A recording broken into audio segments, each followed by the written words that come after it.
Round them up, move them in. No place for your saddle and cowboy boots after the Calgary Stampede?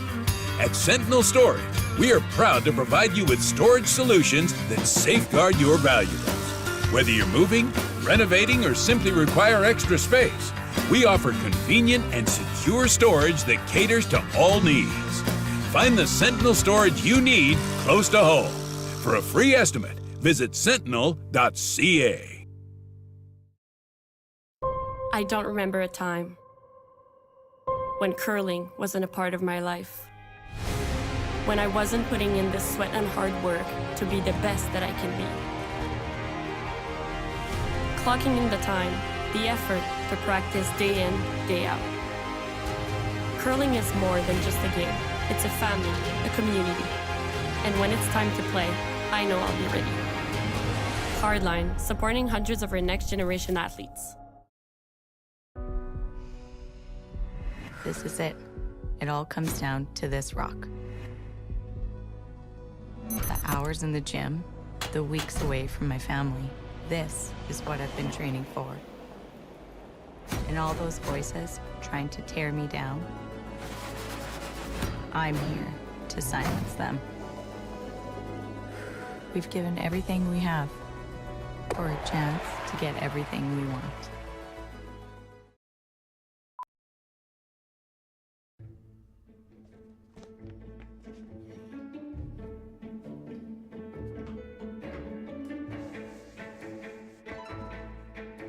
This is where the focus comes into play. Look at that. Canada, say hello to your new champions. Proudly pulling for this generation of Canadians and the next for over 40 years at the Scotties Tournament. No, this is Ryan. Can you hear me?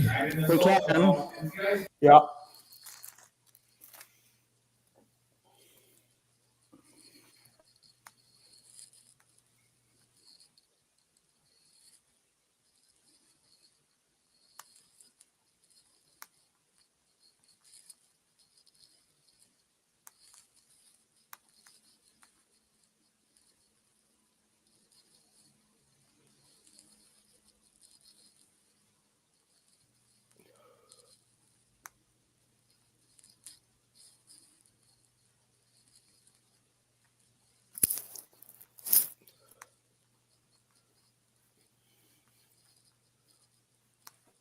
Hey, Chelsea, can you remind me that I have something in the oven?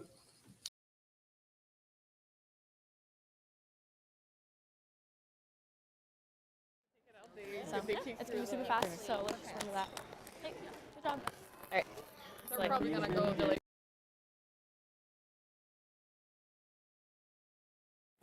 Okay, see you guys.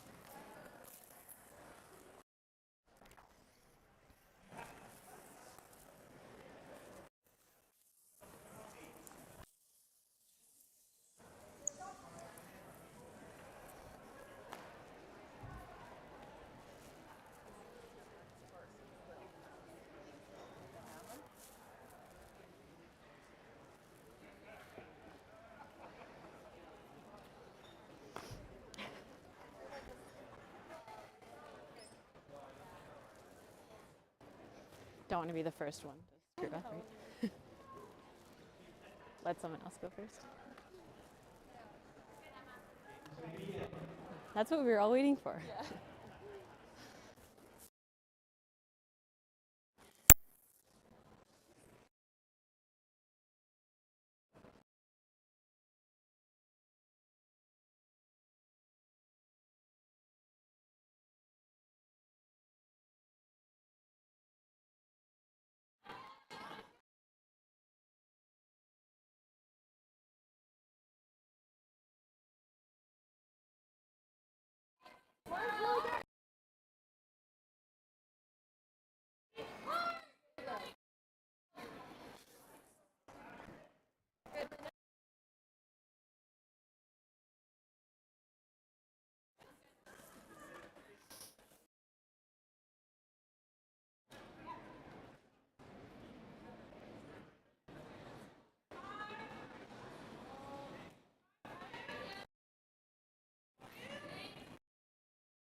Just clean. Clean. Line's good. Just clean. Good. I missed the time.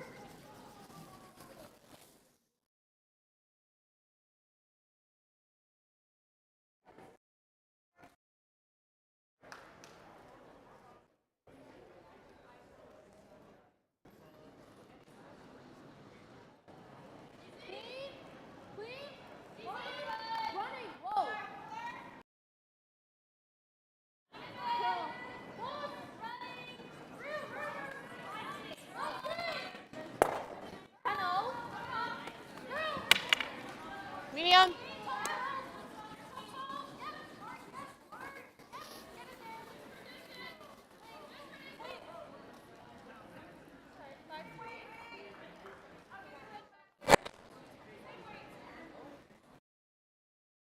Yup.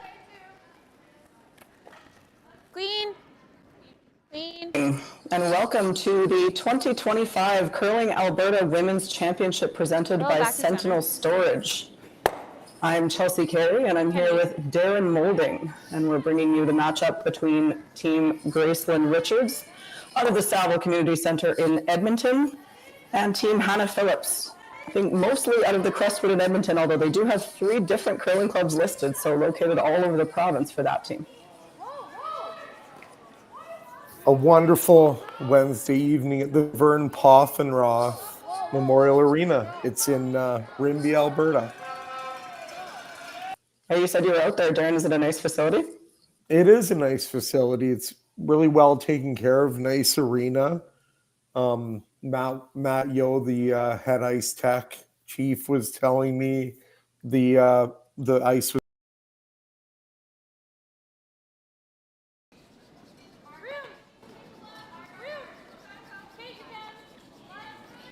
Just clean. Sasha a bit.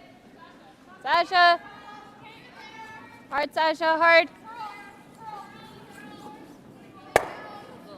Yeah. 9-7, so not awful, but just a little bit more away than Sasha was. There's less ice on hers. Alberta provincials have been quite lovely, so I'm not surprised by that. We did see the draw of the button happen in practice for the hammer, so Team Phillips did come out with the hammer, and we've seen a reasonably conservative start here. Hey, line's Is that what you would expect from 2 teams like this, Darren? Line's good, running. I think in the 10-end game for sure, and you know it's early in the week. The neither teams really know the ice yet. A little bit of room. These are all. So probably, just trying to feel things out a little bit. Yeah, the other thing I think that factors in is that it is the first game for Team Richards in this event, where Team Phillips did have to play a game to get to this game, so they'd be a little bit more comfortable and familiar with the ice. Same for all the games out here. There's 4 teams that get byes in the first round. So for those teams, that sounds like a good thing, but it can sometimes not be a good thing because you haven't had as much time on the ice as your opponent. So I'm not surprised by Team Richards not wanting to push the envelope and clear that guard in the first end when they're playing a team that already had 10 ends out here. Sometimes you will see upsets in this game. I've noticed both in the men's and women's in this format. The top seeds are most vulnerable early, I find, and especially, in the first half of this game here. So, maybe they are just kind of waiting until they're comfortable. And now, would you think, with Phillips having played earlier, would the onus be on them to push the play a little bit, Chelsea? Like, would it's running like you it's heavy. maybe try to push it a moving little, yet. knowing that Richards' team is now. fresh out on the ice in this game? Yeah, I think I might have. If it was me, I might have gone to maybe a delayed corner, but probably thrown a corner guard. But you'd like to keep the hammer going into the second end, and then I imagine you'll see maybe a little bit more aggression in that second end. We do see Team Richards with that big University of Alberta A on the front of their jacket. So the game plan that comes from those teams abide by is quite defensive. So we're likely to see them not be the ones to push the envelope here, between the fact that it's their first game and that's just generally the type of strategy that they would probably lean more towards. That just jumped, sorry. Do you think that we've already made an exit onto the Blanksville Highway? It sure looks like it. So given that, let's talk about some of our host committee local sponsors. Diamond level sponsors include Tourmaline, Tech, Reynaldi and Sons Contracting Limited, and platinum sponsors Rimbey's Lions Club, the Town of Rimbey, the Co-op Raiders, Quality Inn and Suites, Rimbey Implements, Ponoka County, and Little Guy Inc. Oil Field Rentals. I'll tell you, Dan, when they sent us the list of sponsors, I went, holy smokes, it's pretty impressive how many companies are on board, both locally and from a curling Alberta level. It's great to see that support. I can tell you that the Town of Rimbey's thrown all their support behind this event. I was at the arena on Monday, just checking things out, seeing how things were going. Not really contributing in any way, just more, getting in the way. And I ran into the mayor of Rimbey, and so yeah, he was there checking out the rink, and was a lot of volunteers there, and they're really supportive town with this event. That's great to see. Always love. It's cool to go to these smaller towns, and they really get excited about curling and having an event, and the communities all just seem to rally around it. And I know as a player, when I got to participate in these, it was always really fun to be there, and everybody's excited, and you go to a restaurant and they're coming up to you and chatting with you about, how has it been since you got here and all that kind of stuff. They're so pumped to have these players and this kind of an event in town, and it's great to see that. Yeah, Mayor Rick Panku was definitely excited for the event, but it is nice to see people, invested in the event in the municipal government. And I do know in part of, getting this event to Rimbey, the Town of Rimbey was instrumental. So, because when you get something like this, there's a lot of moving parts that have to come together, in a lot of different ways. We don't think about, like, for example, the arena is usually filled with hockey. So, where do they go to play? Or I guess they take a week off, or, a lot of that stuff needs to be known well in advance, and different user groups have to do different things to make it work. Yeah, absolutely. And we always appreciate that as curlers. We are moving around all the time. We don't think of those sports that it's just not like that for us, where you play in the same arena every week kind of thing. And so it's a bit different, but we appreciate the accommodations made by the local teams to let us take over their space for a little while. That is a good point too, hey, Chelsea. Like, as curlers, we're accustomed to just playing all over the place, everywhere. Yeah, exactly. Like my home, I played out of the Glencoe in Calgary, and I would go weeks without seeing the ice maker. I'd walk in and he'd be like, "Where have you been?" On the road. Like you're gone a lot. Yeah, there was a couple years, Chelsea, and I'm sure you've had similar stories where I would be gone for 100 days, 105 days. Yeah.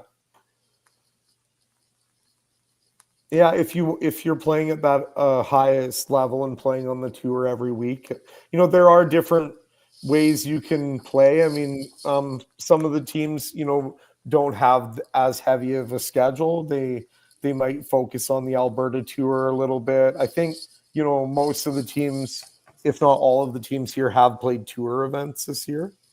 But yeah. Yeah, some more than others for sure. You'd see some teams in this event that have been traveling a bit more, and others that maybe live in a bit more remote communities or that kind of thing that maybe haven't quite as much. So it does look like we're headed to Blanksville here, Darren. Gracelyn Richards with her last rock of this first end, going to try to hit and stick and force Hannah Phillips to throw the blank, because you never know, stranger things have happened. Chelsea, what would you say, if she does stick here, what would you say the percentage chance of a blank end would be? I've never played this team, I don't think, maybe once, so I'm not terribly familiar with them. But I think in general at this event, it probably gets made at least 75, maybe 80% of the time. If you looked at a top men's event, I would suggest it's closer to 100, 95 to 100. And if you looked even at the slams for the women, you'd see it made a lot more than that. It happens, but it's rare that this is nosed. But I'm not as familiar enough with Hannah Phillips to bet on her in particular, but I like her chances here. It also looks like it's running pretty straight with the hits. That is not a lot of ice, so that makes the shot easier as well.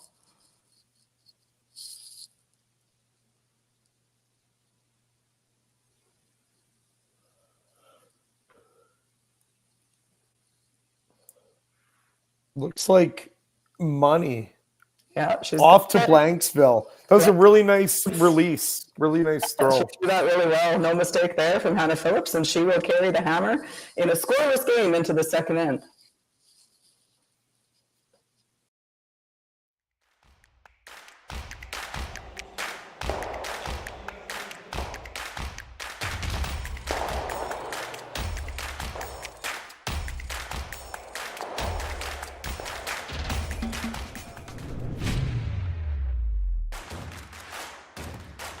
Imagine being able to stream every curling game from every sheet from any event, be it your Wednesday league game, bonspiel, or corporate event. Curling Stadium offers an all-inclusive streaming solution featuring high-quality cameras, ease of use, great reliability, and minimal installation. Offering your sponsors customizable ad space on your streamed curling games and being able to sell video packages to your corporate events for increased revenue. With Curling Stadium, you can stream to any device, be it your mobile phone, tablet, or computer. Push the feed to your desired platform, be it Facebook, YouTube, or any other social media. Curling Stadium is simply the way forward. Where it's commonplace in other sports to televise every game, we want to do the same. Curling is a global sport, and it's time it gets the coverage it needs. Make your curling club the next Curling Stadium.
Original 16, a great way to celebrate things done.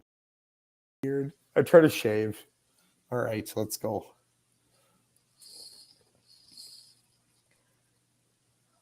Welcome back to Rimbey. The second end action here between Team Gracelyn Richards and Team Hannah Phillips.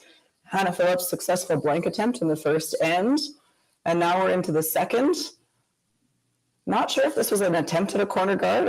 Our feed is the same as everyone at home, so we just we came in a little bit late here, but that rock sliding in the house one way or the other, and so now another open start to an end. You never know what can happen, but what do you think happens from here, Darren? Do you think that for Team Phillips they'd like to try to blank it again, or do you think they'll mix it up a little bit?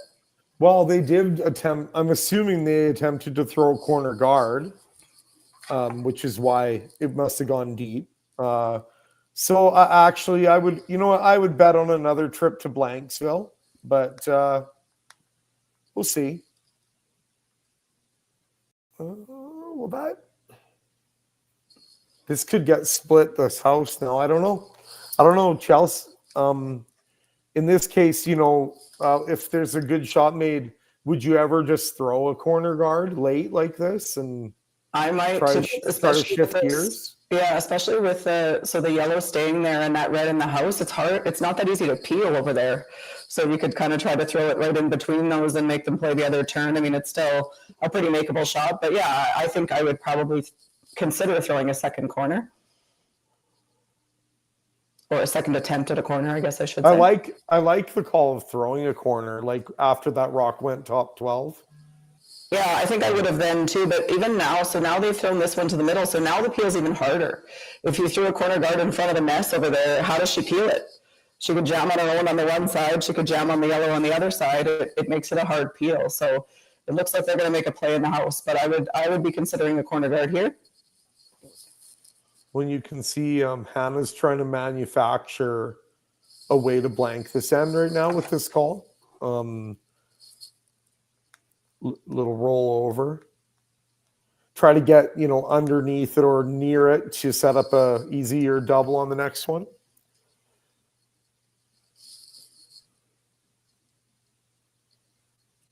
Trying to get this one to curl with the sweep here. It needs to come over a lot. That's a pretty good shot. It's not bad. It puts at least a little bit of pressure on Team Richards here to put this in a good spot and not leave a double. Well, and you start getting some stuff. Draw. You start getting some shrapnel over at the side there. Eventually if it gets shook up in a way that leaves you a pocket to freeze to, or maybe something to roll into. It just, that mess of rocks there can turn into a deuce easily. For sure it can, yeah. It gives you some life over there for a multiple point score.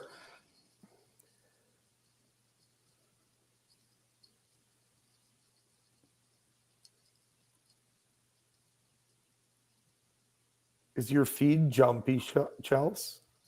A little bit, yeah.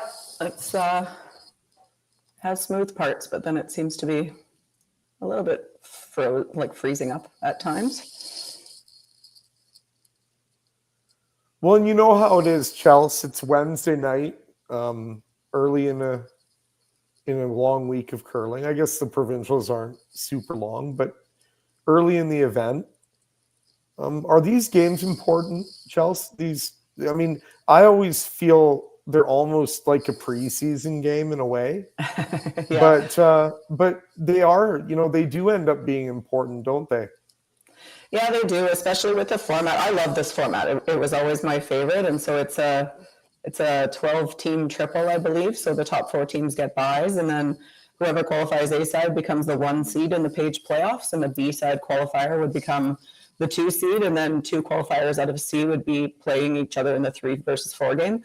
So it does matter to be in that 1-2 game. So losing 1 game and qualifying B isn't a big deal, but that giving yourself that extra chance in the 1-2 game, it is significant. So in that sense, these games do matter because you don't want to drop past that first loss. If you could avoid it, you'd like to qualify either A or B. Ooh, that's a really good shot. Yeah. But still, 4 rocks to go each side. A lot of time for things to happen here. But at this point, I think Team Richards likes their situation. They've kind of got a force set up. Yeah, the force is looking pretty good right now. Probably try to hit this on the nose a few times, you think, maybe, Darren, so that you have a better angle for the double, or are you trying to roll over towards the pile?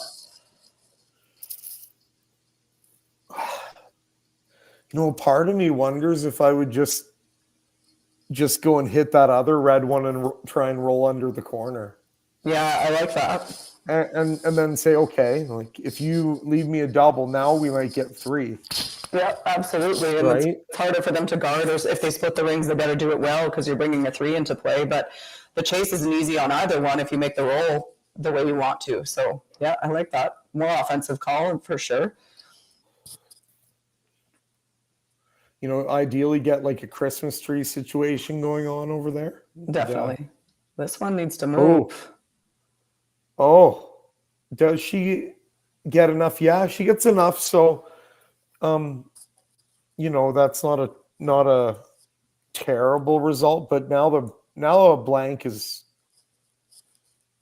A blank or a deuce is looking pretty good for Phillips, and an end can just turn around quickly like that. Yeah, for sure. It's looking not like a force right now.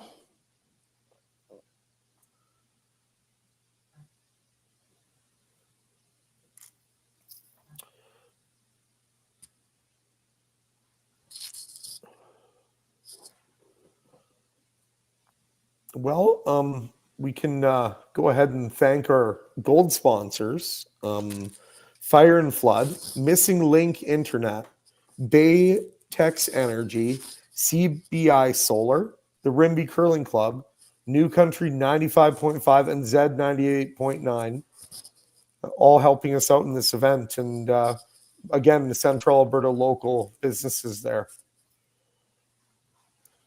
It is impressive to see this list of sponsors. And it just shows you like how much support that this event's received. I did hear, and this could be, don't hold me to this, but I heard that Rimbey is the smallest town by population to ever host this event. Oh, really? That's interesting. Yeah. I wonder if we can get that confirmed. I didn't know that. How big is Rimbey? Do you know? Now, I want to say, and I don't actually know, but I'm going to guess, and listeners can tell me if I'm wrong, about maybe like 3,500, 4,000 people. Okay, yeah, so it might be then. So a roll out there from Kate Goodhelpson. No. Has opened the door to a blank here. I was wrong, Chelsea. I just looked up on Wikipedia. As of 2021, the population in Rimbey is 2,470. So there you go.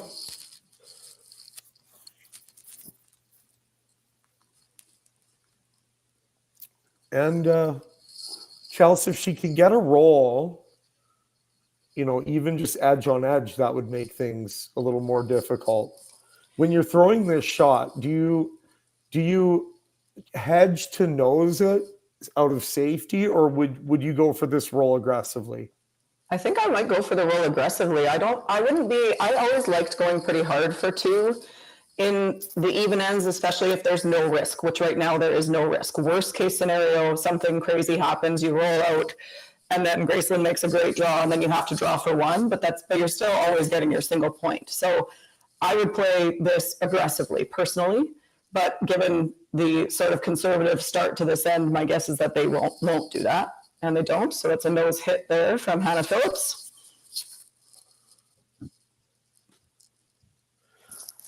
Chelsea, I need to go tend to my stove. Just hold on a second.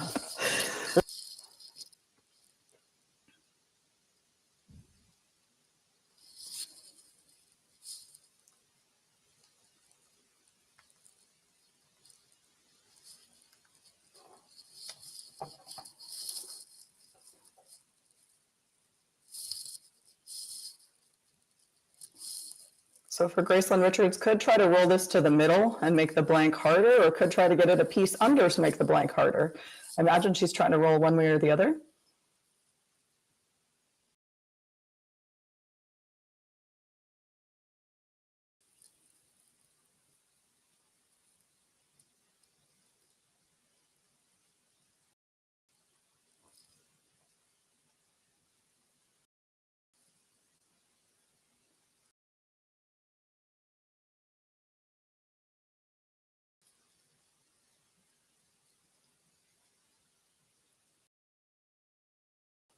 Oh, and just rolls a little bit too far. That was so close to being made perfect. So this will be a free attempt at a throw through for Hannah Phillips. They'll probably put this in a spot of the ice that they haven't seen yet, just to get a read on it and see what it's doing.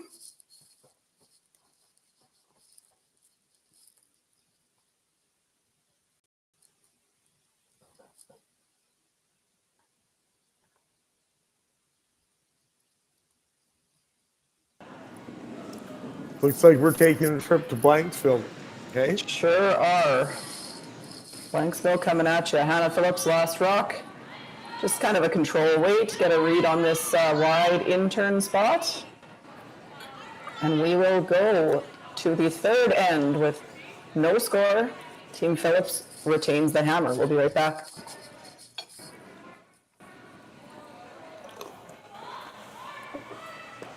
Sorry, Chell.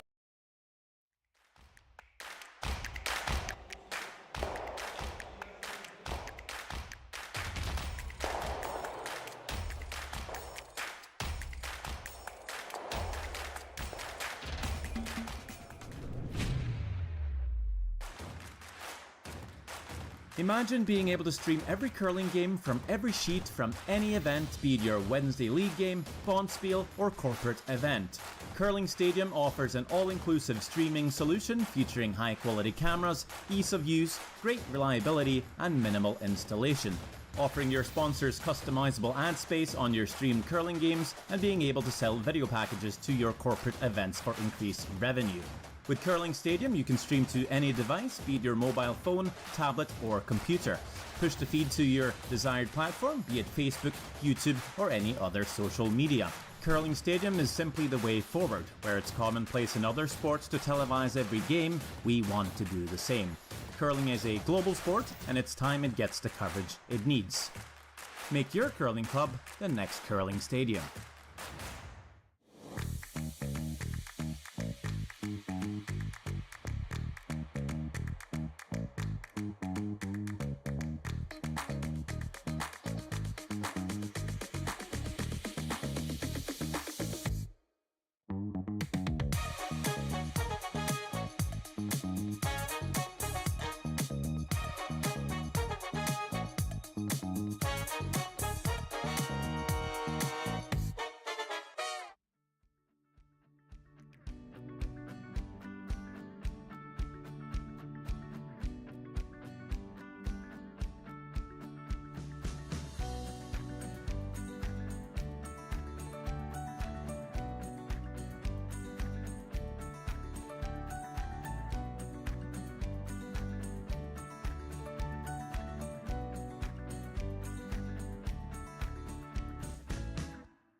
Original 16, a great way to celebrate things done well.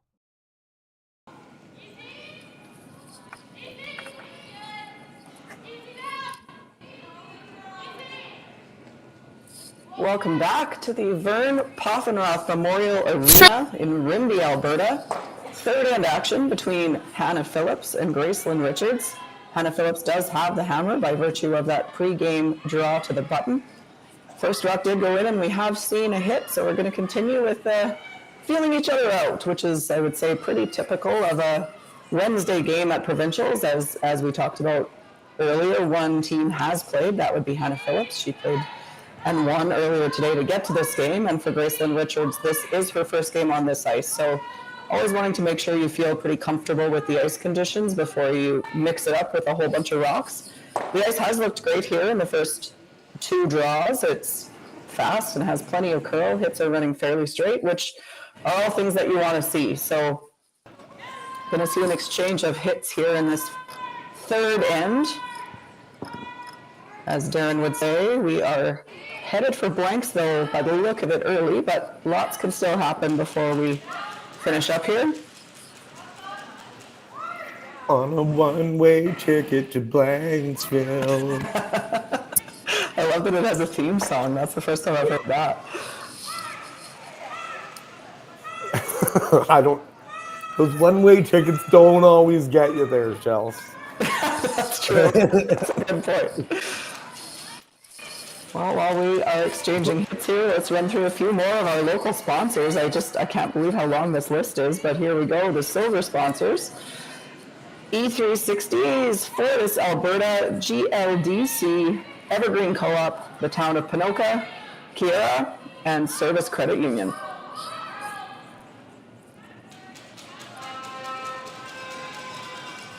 This one needs to curl. Is it going to get out of there?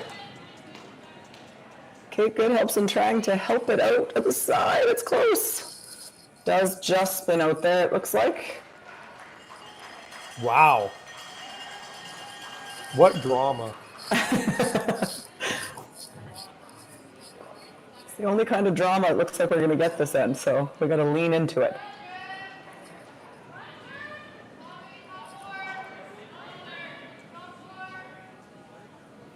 You're a Jets fan, hey, Chels?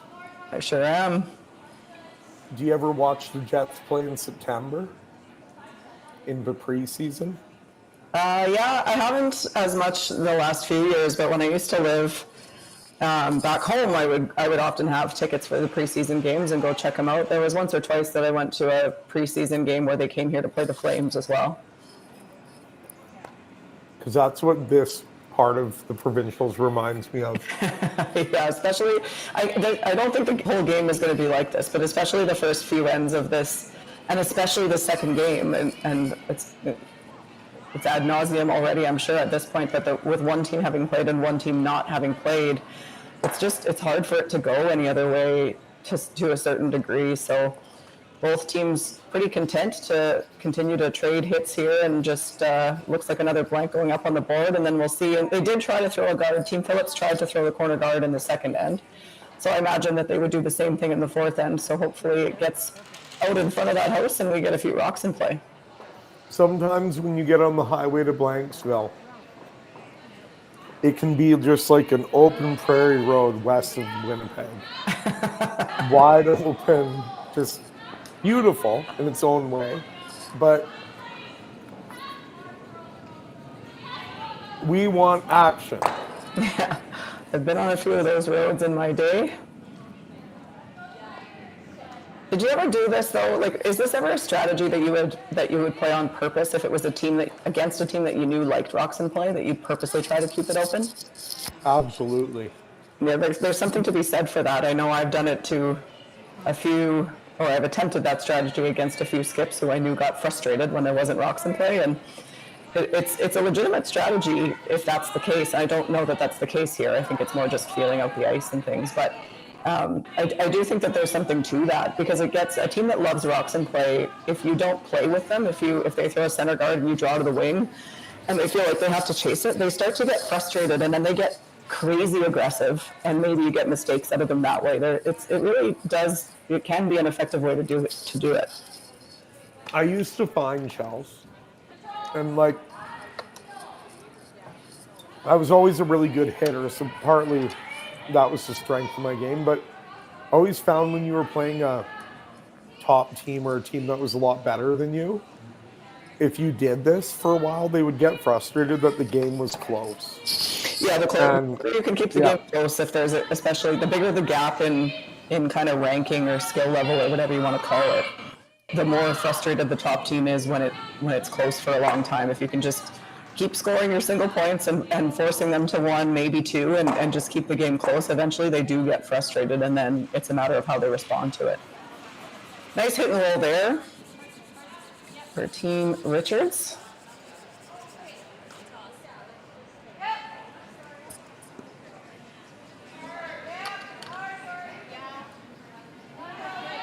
No change in strategy here. Kate Goodhopson, who's throwing this rock now for Team Phillips, did come from the same University of Alberta program.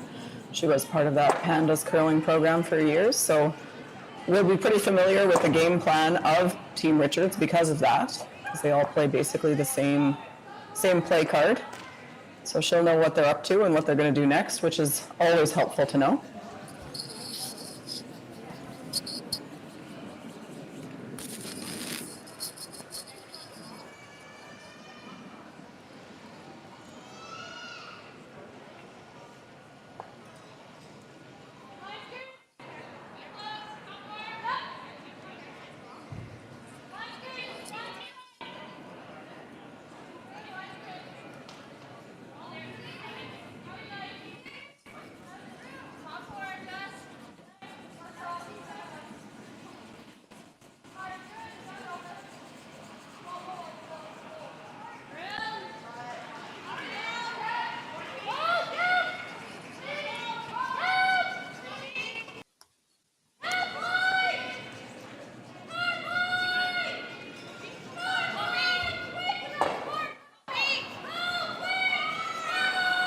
And no mistake there from Gracelyn Richards. So for Hannah Phillips, I would think she's going to try to roll this to one of the two wings. Leave yourself a shorter rollout for your blank attempt.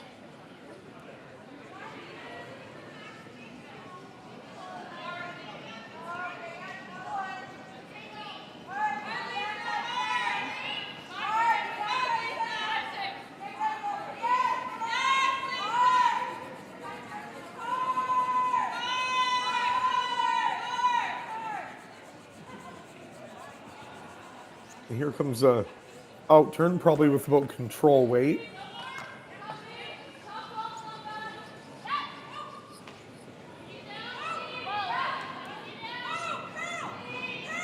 So Chelsea, on these shots, like these types of shots that you would expect to execute, what do you get from them when you're throwing them in a game like this? Like, you know, you see Gracelyn watching the line carefully.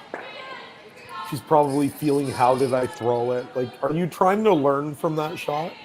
I think you need to be. It's a wasted opportunity if you're not. So I think when we would get into a situation like this, we would change the weights up a little bit, maybe throw the inside out turn to see what that was doing. If it's a wide open hit, you're probably making contact with it at least. So why not try to learn the sheet? Because later on, the precision level is going to go up. So, you know, throwing that, and I think that rolling it to, try to pick a really precise place you want to roll it to, so you're not just watching the roll, okay, anywhere over there is good. Like, try to say, okay, right to the edge of the 8 foot.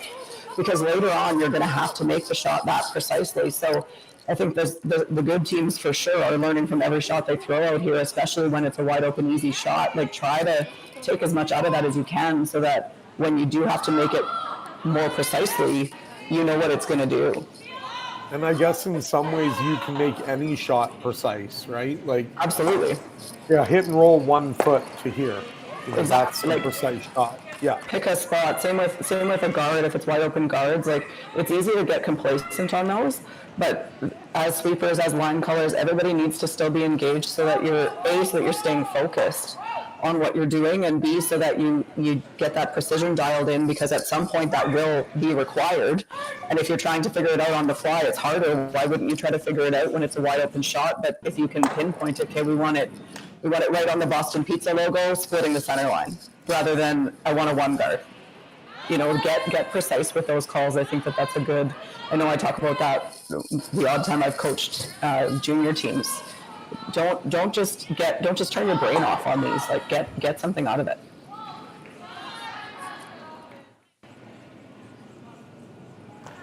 Oh, this one needs to move. Oh. And that will be a big miss from Hannah Phillips. Played the whole end to blanket, and then unfortunately not quite enough to get it out. So Team Richards steals a single point, and they will lead 1-0 going into the fourth. Phillips with the hammer. We'll be right back.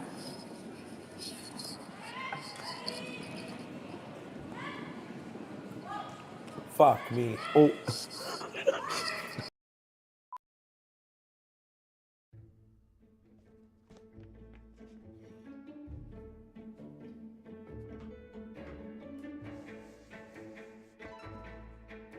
This is where the focus comes into play. Look at that. Canada, say hello to your new champion. Proudly pulling for this generation of Canadians and the next for over 40 years at the Scotties Tournament of Hearts. This is it. It all comes down to this rock. The hours in the gym, the weeks away from my family. This is what I've been training for. And all those voices trying to tear me down, I'm here to silence them. We've given everything we have for a chance to get everything we want.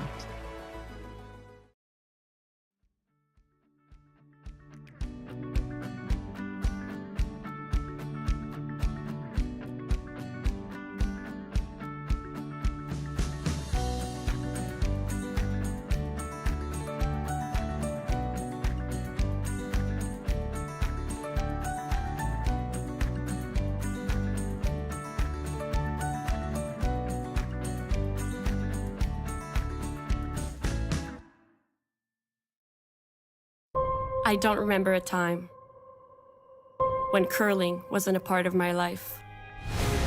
When I wasn't putting in the sweat and hard work to be the best that I can be. Clocking in the time, the effort to practice day in, day out. Curling is more than just a game. It's a family, a community. And when it's time to play, I know I'll be ready. Hardline, supporting hundreds of our next generation athletes. So you're a pizza person, but you're married to a wing person, and your kids are salad people? You can't pick your fam, but with over 50 menu items to choose from, you can make them all happy. Order today and enjoy Boston Pizza at home.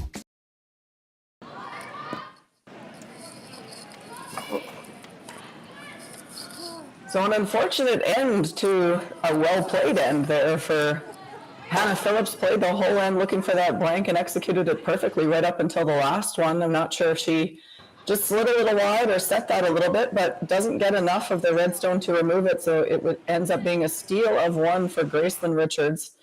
And now Team Phillips holding the hammer, playing the fourth end. What would your approach be now, Darren, after that? Exactly what she just did. Just point out there to the corner somewhere and be like, let's go. I've had enough of this. Yeah, that's always really frustrating when you don't even try to set up a two and then you end up giving up a steal or even getting forced. It's just not a great feeling. You feel sometimes when you try to set up 3 or 2 and it doesn't go well and you end up having to take one or give up the steal, it's because you were trying hard to get that 2 points. And then when you play the whole end for the blank, it puts a lot of pressure on that last stone and unfortunately doesn't go their way. But it does mean that we're going to get a corner guard and a center guard. So some rocks in play in the fourth end, which is very exciting for the commentators. Mm-hmm. Yes. Now maybe I'll be able to stay focused on the game. Yes, we apologize for Darren's contribution to the swear jar as we were going into the break there, folks. Yeah. An unfortunate incident where I thought I had the mute button pushed. Well, anyone that knows you wouldn't be terribly surprised by that anyway, so. But my true feelings on that shot came out, so. Yeah. Well, then, I mean, if I was Hannah Phillips, that is exactly what I would have been thinking. So it's likely what a few players on the ice wanted to say as well, and might have. We can't hear their mic, so not sure. But good center guard there for Gracelyn Richards, and now it looks like Hannah Phillips going to ignore that and just go around it. So we are getting into it now, Darren. Yep. Now we're gonna and even end. Phillips has the hammer, and it's I would equate that like in my head when I would play. It'd be like I used to really like watching boxing, and it'd be like if you took a little shot, right at the beginning, just wake you up, and all right, let's go. I'm in a fight. So I think the Phillips team, they're you see two beautiful shots here, and maybe this is what they should have been doing all along. Even right is going after them. They played earlier. They know that they clearly know their weight. Let your skill come through.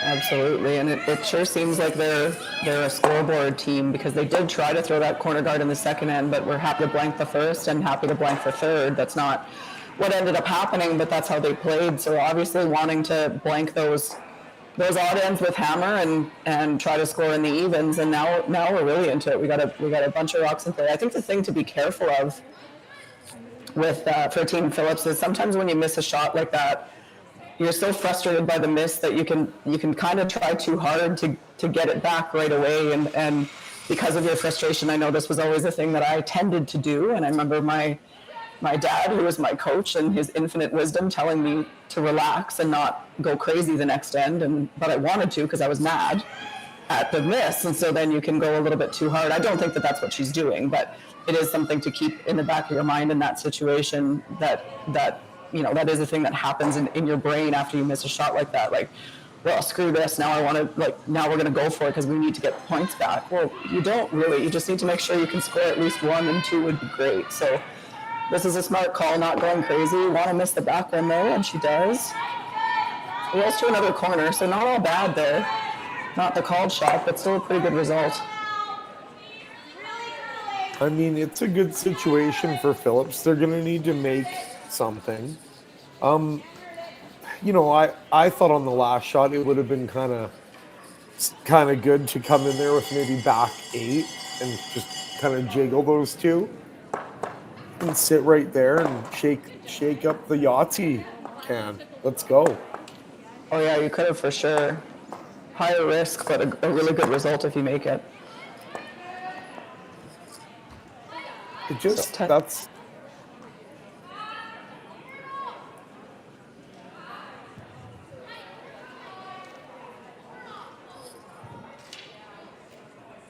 So guard being replaced here for Team Richards. They're set up really well in the top of the forefoot, so no need to really do anything else, but this one needs to stop. That is a little bit of an overcurl, so now your shot is even easier, Darren, than it was the last time, because that guard's a little bit longer.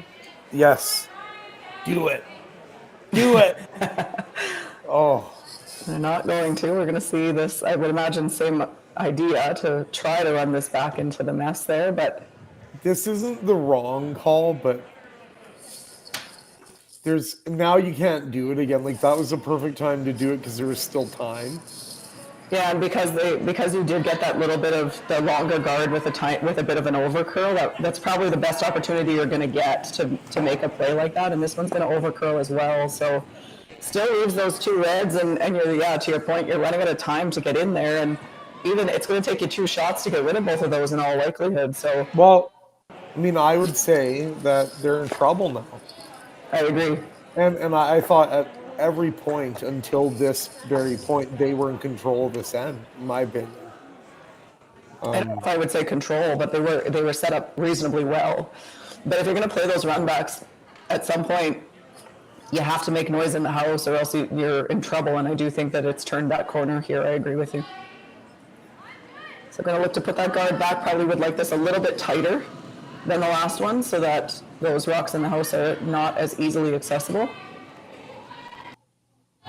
That being said, if you know she's going to try a run back, which she's shown you that she might, then longer probably is better. So you could make an argument both ways on this one. Pretty similar. It's just there's 3 rocks left now. You got to go in. You got to go and do something back there. I mean, unless you connect on the run back, I guess. You know, if you don't get both those reds, then it's just another draw around to center. Yes, I like this call. Yeah, I agree. I think you have to. I think probably 1 rock too late, but at least they're doing it now. You got to try to get in there, bump that back one out of the forefoot, leave your shooter somewhere near the front of the other one. And at least you just, at this point, a deuce would be great, but you're mostly just trying to make sure you at least have something to score 1. Big shot here from Kate Goodhelpson. Oh, on the curl early. That's not usually a good sign. Gonna need this one to walk over here. She is getting it going. Nice technique. It is moving. Very nice carve. That's a. It helps their situation to score. Yeah, it's better than it was. I think maybe just a little bit more weight than they were thinking. Do you think, or either that or too much ice? I guess because it looked like a pretty good throw. Yeah, maybe just a little wide. Maybe if it curls anymore, if it gets to more of that and they sit second and third, then all of a sudden it puts some pressure on Gracelyn Richards here. As it stands, there still second shot, but it still does, like you said, it does help them at least to maybe have something to score. I think right now you could probably chase that rock with either turn with just like a back forefoot weight and tap it out enough to get 1. But of course, Gracelyn's going to try to put 1 in here to prevent that from happening. It's just a situation where the aggressive call at the time is actually, in my opinion, less risky. I agree. And it's hard to look at it that way, but more margin for error with a little tap. As long as your shooter stays somewhere close to the front and you move things around, you're in better shape than if you don't connect on the run back. So the run back's fine if you make noise in the house, but as soon as you don't, and those were long run backs too, So then as soon as you don't, you put yourself in a worse situation. It seems like the defensive call, but I agree. I think it's the higher risk call in a lot of ways.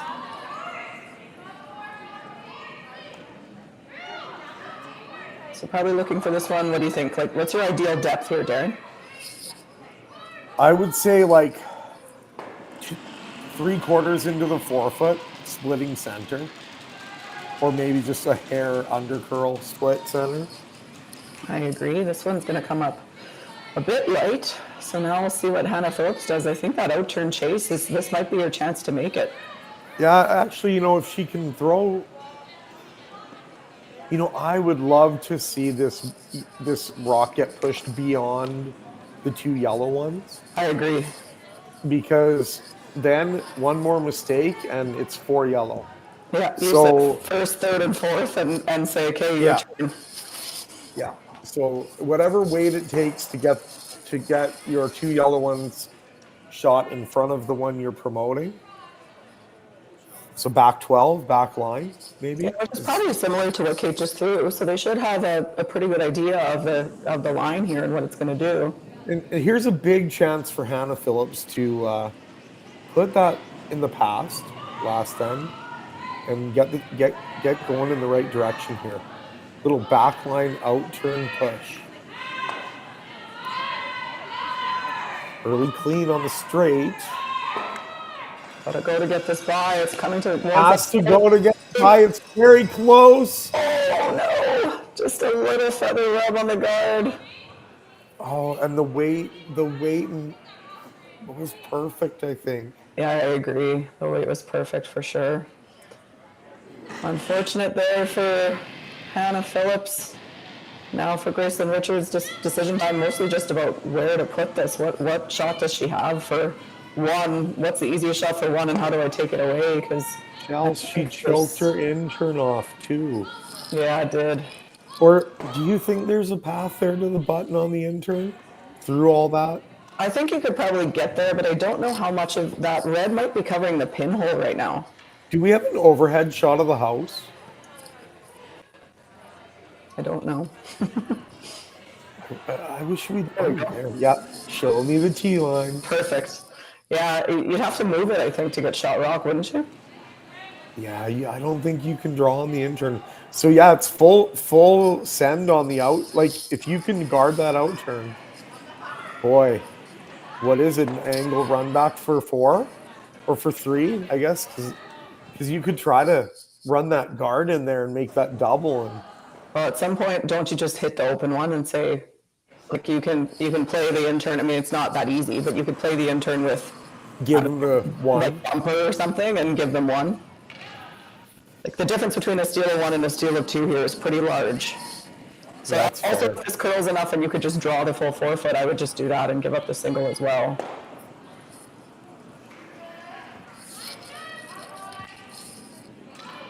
In a 10-end game, a 2-point deficit isn't that big a deal, but 3 points feels exponentially worse than that. it is true though, hey, Chelsea. Like being down 2 never feels all that bad. But when you get down 3, then, it just feels a lot harder. It does. It totally does. Unfortunate overcurl there for Gracelyn. So going to leave this exact same shot for Hannah Phillips, but easier than the one she just threw. She's taking a tiny bit more ice here, hey? At least a broom more. I'd say she's probably taking 6 inches, maybe 4 to 6 inches. More. It tells you that she liked how she threw that first one and wants to throw it the same, but then needs a little bit more ice. So that's smart then, if that's what you're going to do. I like the throw early, but yeah, they didn't seem worried about it out of her hand. So big shot for Hannah Phillips here. A chance to even the game at 1 and make a fairly tough shot for a score. So last rock in the 4th end. Hannah Phillips looking for the single point after an end where they didn't play all that well. So this is a big opportunity to get out of jail here, but they got to go again to get this one by. Anna Monroe on the sweep. And she will. No mistake there. Great shot. Real nice. Real nice adjustment on the ice. Good scrub by Anna Monroe. And we, yeah, On top. 1-1. The gloves are off, Chelsea. They are. We'll be right back for fifth end action.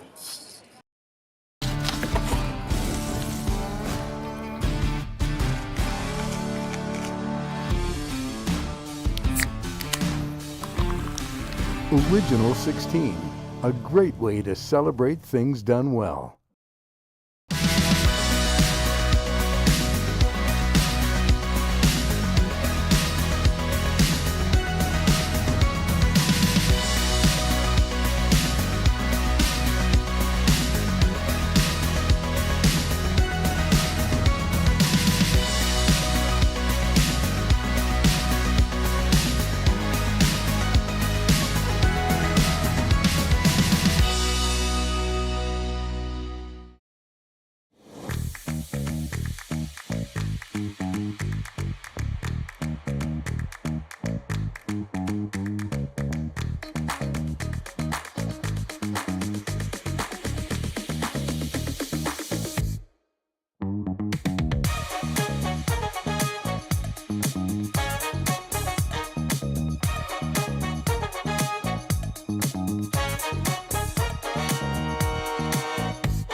Round them up, move them in. No place for your saddle and cowboy boots after the Calgary Stampede? At Sentinel Storage, we are proud to provide you with storage solutions that safeguard your valuables. Whether you're moving, renovating, or simply require extra space, we offer convenient and secure storage that caters to all needs. Find the Sentinel storage you need close to home. For a free estimate, visit sentinel.ca. For over 20 years, the Sandra Schmirler Foundation has granted more than $9 million to hospitals across Canada for life-saving equipment for premature and critically ill babies. In the past 4 years alone, $4 million has been granted thanks to the curling community's incredible generosity. The need continues year-round, and with your help, we can ensure every baby has the chance to grow up and become a champion, just like Sandra. Your friend. I know. We are back with fifth end action, an exciting end and an exciting finish there. The end was mostly Team Richards the whole way through. They had Hannah Phillips in all kinds of trouble, but one guard over curling for Gracelyn Richards on her last left an open tap for one for Hannah Phillips, and she made no mistake. So we are a tie game going into the fifth end. Looks like we're back to a fairly conservative start here, though, Darren. Yeah, but it's been like all over the place too. Like, how many times did you think it was going to be a blank? Then you thought a steal, maybe. Then you like that end had some character. Yeah, that was fun. There was a lot of stuff going on there, and some chances, and some some made shots, some missed shots. We loved the booth loved it, so we appreciate it. And it looks Give us another one. Give us another one. Yeah, it looks like we're gonna get this. Looks like another guard here from, or maybe she's coming around it. That just looks like a lot of ice for the come around to me. I mean, it's a center guard that's over curled, creating a situation that's a little bit unique, Chelsea. Absolutely. And I enjoy getting into these kind of weird ends. Yeah, sometimes when that first drop doesn't go where it's supposed to, it makes it more interesting for everybody. A little more confusing for the players, but it makes you actually think about stuff. When all the shots are made for the first 4 shots, you pretty much know what you're going to do, and you pretty much know what the other team is going to do. But then when one of them goes a little off kilter, like that center guard over curling by that much, it changes both teams' approach all of a sudden. You know, the fact, like, I think she said board weight. That rock is 2/3 buried, maybe. The fact that she can get to this with board weight, it's a testament to the surface that Matt Yo and Kyle Winters have put together here, along with the volunteers in Rimbey. Absolutely, and anyone who's played at an arena event of any kind in Alberta probably has played on Matt Yo's ice. He's very, very talented ice maker, and we see him at a lot of these top events in Alberta, which is awesome because he definitely knows what he's doing. And no mistake, that was a great shot by Anna Monroe. Perfect weight control. Get the weight right is the most important part of that shot, and she nailed it. Yeah, and to have it nailed like this early, I'm talking about the ice. It's yeah, I think things are looking up for Mr. Yo and crew here.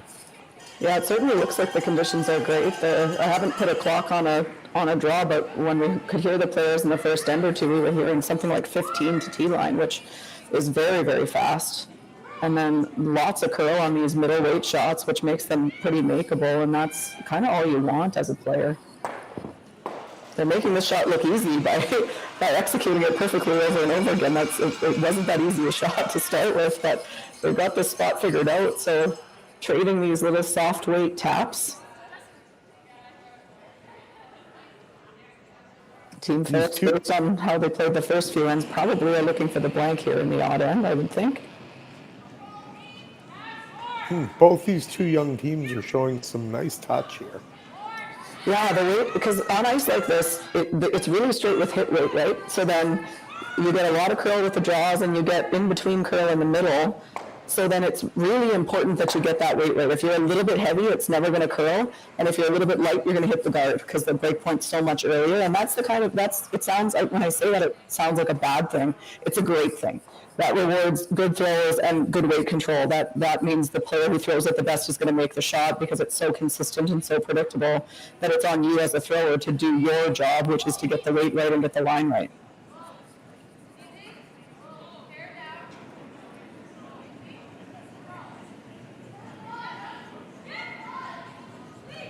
Trying to get this one to curl a little bit. Looks like hair on the high side, but does stay in the house, which was important. If you saw the rollout, then you'd give Hannah Phillips the option to either go around that guard or play the blank by peeling it, but it's your own guard, so, but it's not quite where you would want it to be.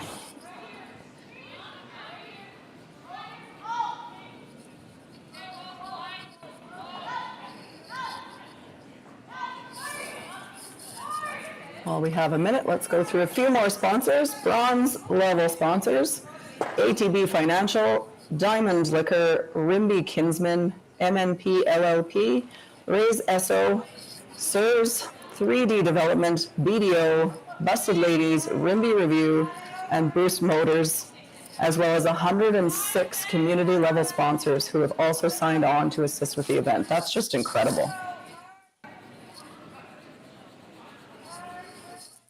Rimbey and this Central Alberta region, it's a very big supporter of curling. Lots of curling clubs in the region.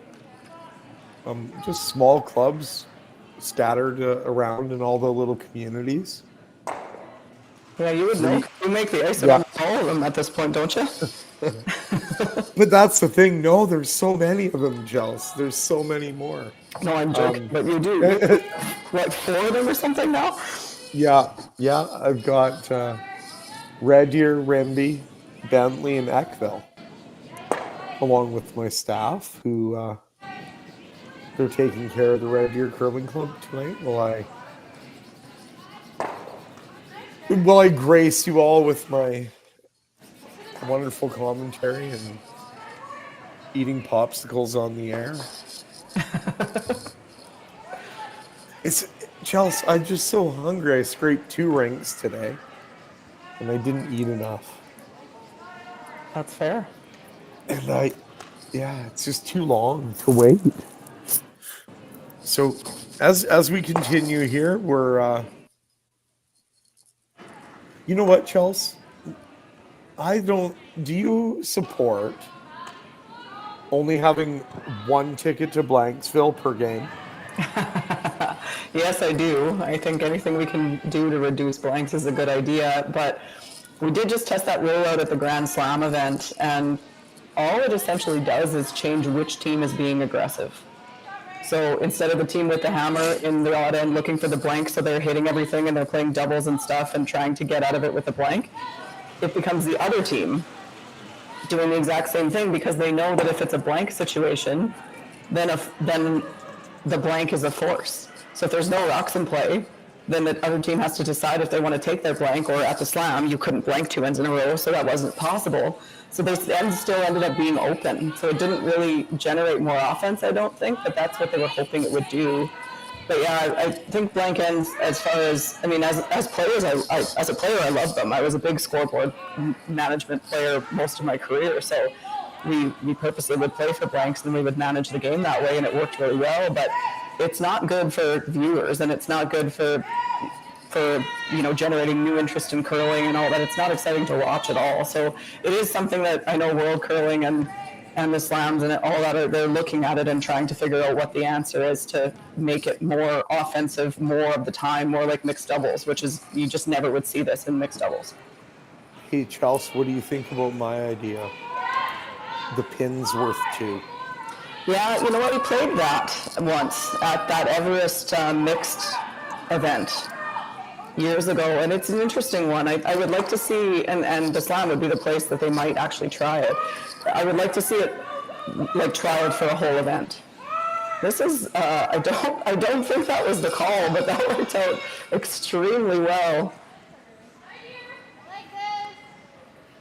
for Hannah Phillips. I think she was trying the chase, and I'm not sure if she maybe just got that started a little bit, but a great audible and tapped that almost to a freeze. So now the scoring area got a little bit smaller for Gracelyn Richards here. Where do you put your second one to not leave a double or a freeze or something to take it all away? Yeah, a lot of ice. As a 2-point pin. Have you ever actually played a game with, or any games with it? With the 2 points for the pin. Yeah, but just like just in practice though. Yeah.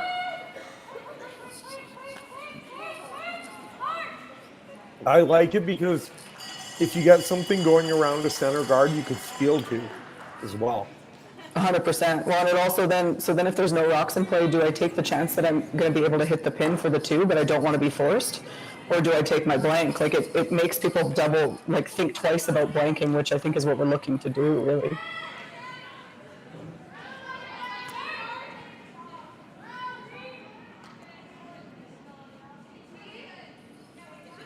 Looking to draw to the middle here, probably want to be deeper than that rock in the full top 4-foot there so that there's no double off this one, but going to need to curl a little bit to get to second shot. Looks pretty close. Got to go on this. I think she probably got it there, but that does leave a double for Hannah Phillips, I think.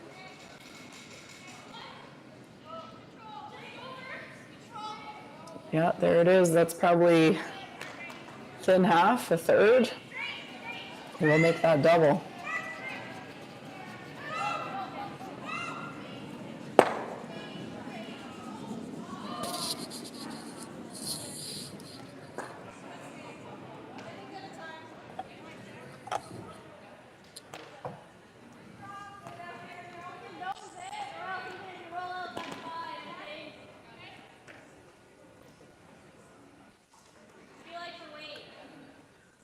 That looks like ice for the in turn. Which turn would you throw at this, Darren? I'd definitely throw the out turn. Yeah, it looks more natural to me too, and you're going to get more action off your shooter, plus you're going to get a steeper roll. I mean, I guess this could be ice for both, I'm not sure. No, it's an in turn. So it is makeable with this turn. It just looks a little bit harder, but this would be a personal preference as well.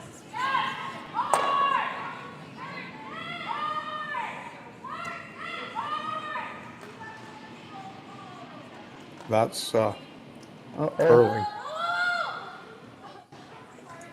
So a huge miss there. That went from being a force with a pretty hard shot for 1 to a 3-point score out of nowhere.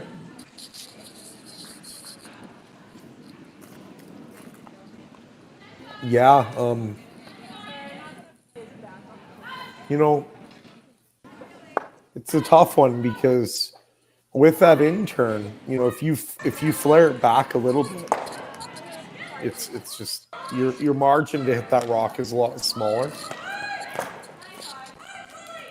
Yeah, there was more good places you could hit it with the out turn because you could afford to hit it a bit thicker and still make it, where with the in turn you had to hit it pretty thin. But nothing wrong with calling it that way, but no, obviously not the result they were looking for. A big opportunity here for Gracelyn Richards to put a big 3 on the board and end that we're in a game that hasn't had a lot of multiple point scores to this point. So your 2 or your 3 feels even bigger when it's an end where, or a game where producing those deuces has been hard to come by.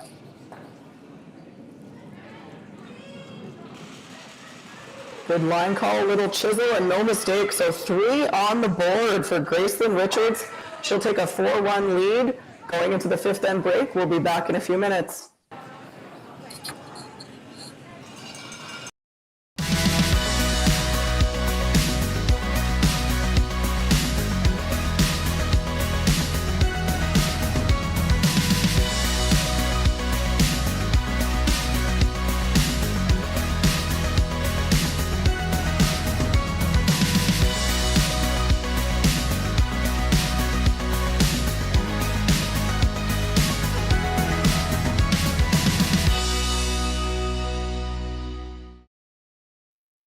Handcrafted in Canada, Hardline's Ice Pad has revolutionized curling for over a decade.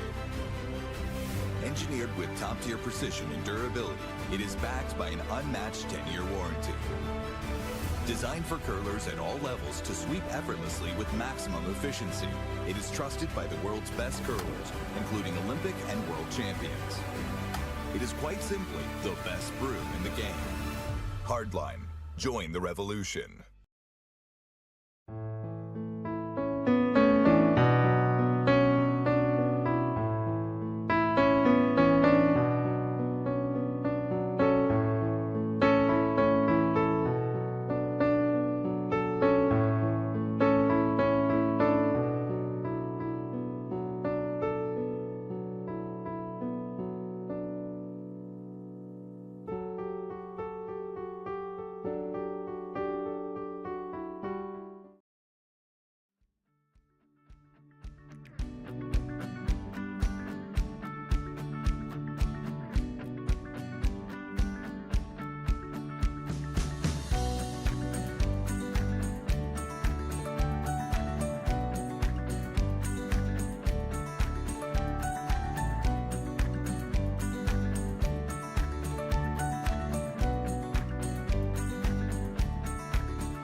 So you're a pizza person, but you're married to a wing person, and your kids are salad people?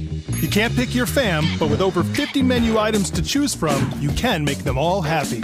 Order today and enjoy Boston Pizza at home.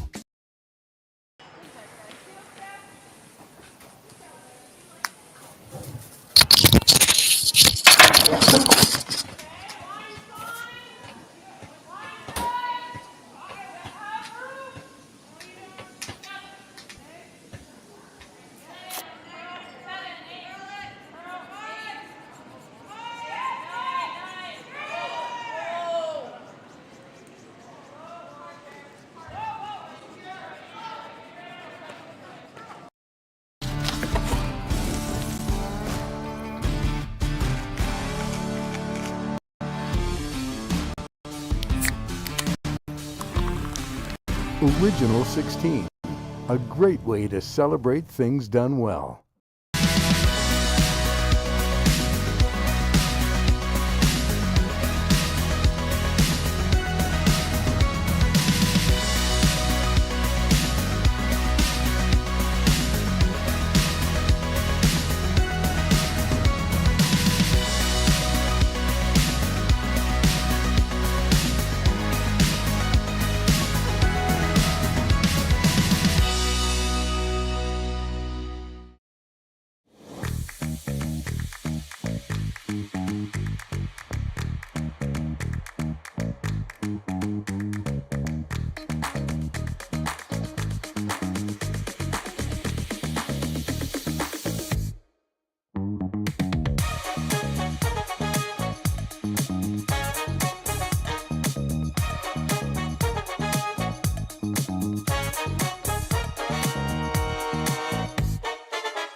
Round them up, move them in. No place for your saddle and cowboy boots after the Calgary Stampede?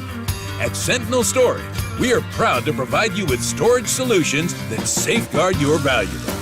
Whether you're moving, renovating, or simply require extra space, we offer convenient and secure storage that caters to all needs. Find the Sentinel storage you need close to home. For a free estimate, visit sentinel.ca. For over 20 years, the Sandra Schmirler Foundation has granted more than $9 million to hospitals across Canada for life-saving equipment for premature and critically ill babies. In the past 4 years alone, $4 million has been granted thanks to the curling community's incredible generosity. The need continues year-round, and with your help, we can ensure every baby has the chance to grow up and become a champion, just like Sandra.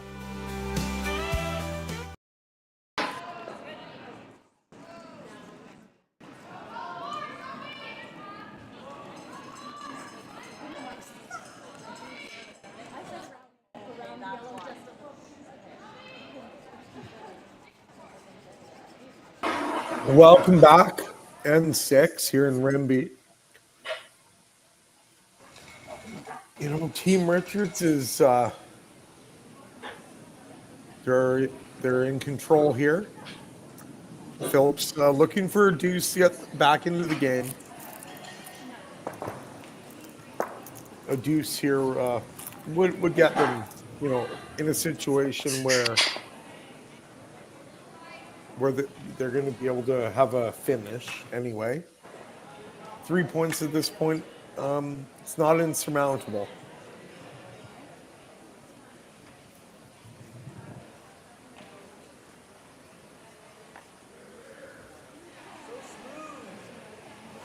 Nice corner guard. A little tight, but possibly could throw double on it. A double corner.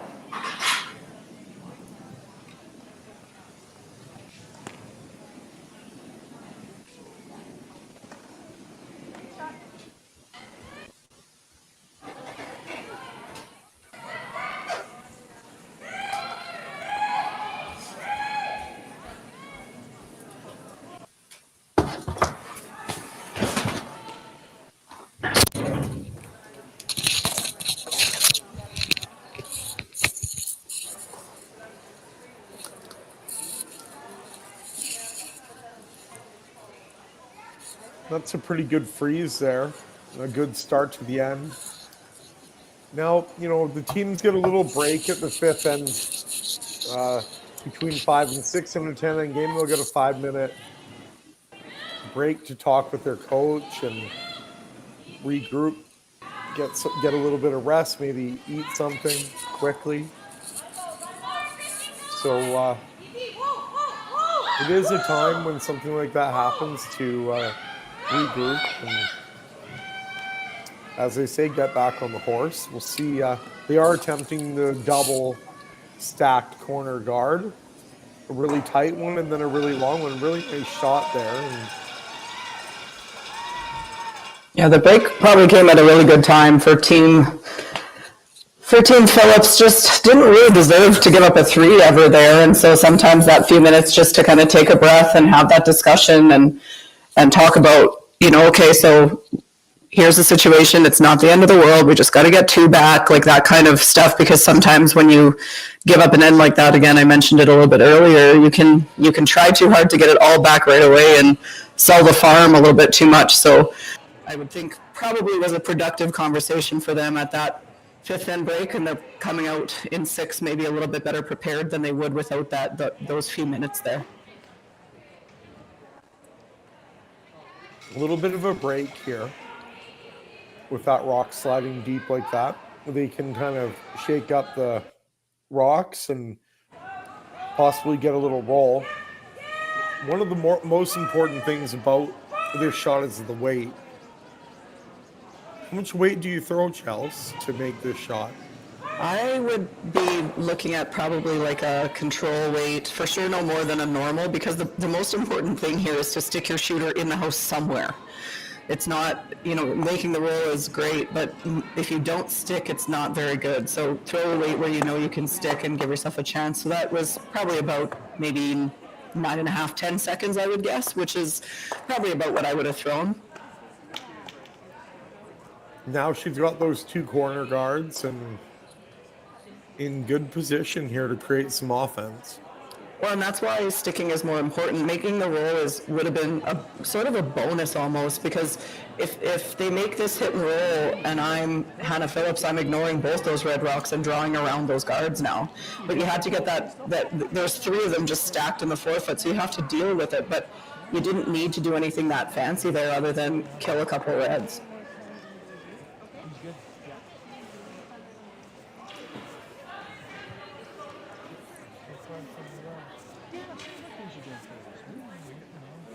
That one will roll out, so good opportunity here for Hannah Phillips to make a good draw around those guards. You probably don't want to be super high in the house on this one. You'd like it to be somewhere near the tee line so that you have room for 2 behind there, because you're likely going to see a peel coming from Gracelyn Richards.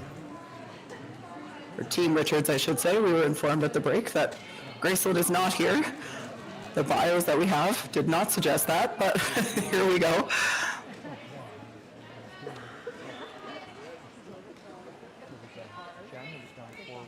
It's September hockey, Chelsea. Yeah, it's the prelims. Yeah. We got to get our legs under us.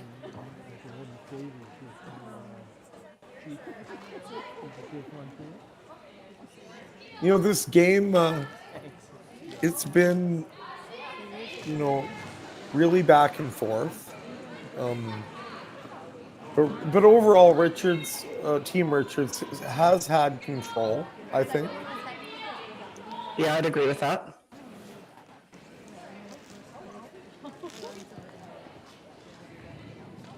The single point that Team Phillips got in the 4th end looked like a steal of 1 or 2 for a lot of that end, and just that one over curl on the guard, so outplayed them that end. And then it shouldn't have been a 3 ever in the last end, but it could have easily been 2 or a draw for 1. But either way, they've probably been. It's been a pretty good back and forth, but they've probably been the better of the 2 teams to this point. And then when you're given an opportunity like that to get the 3rd point, it's also a moment where you really need to refocus, because they didn't see a 3 coming there. Nobody did.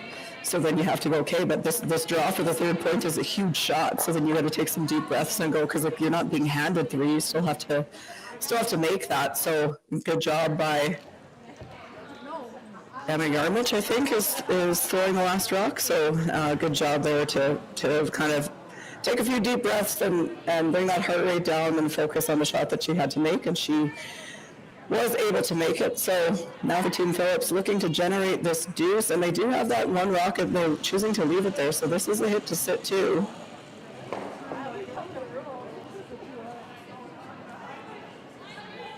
And Emma does have some skipping experience at the junior level. So, she is definitely, up for the challenge here.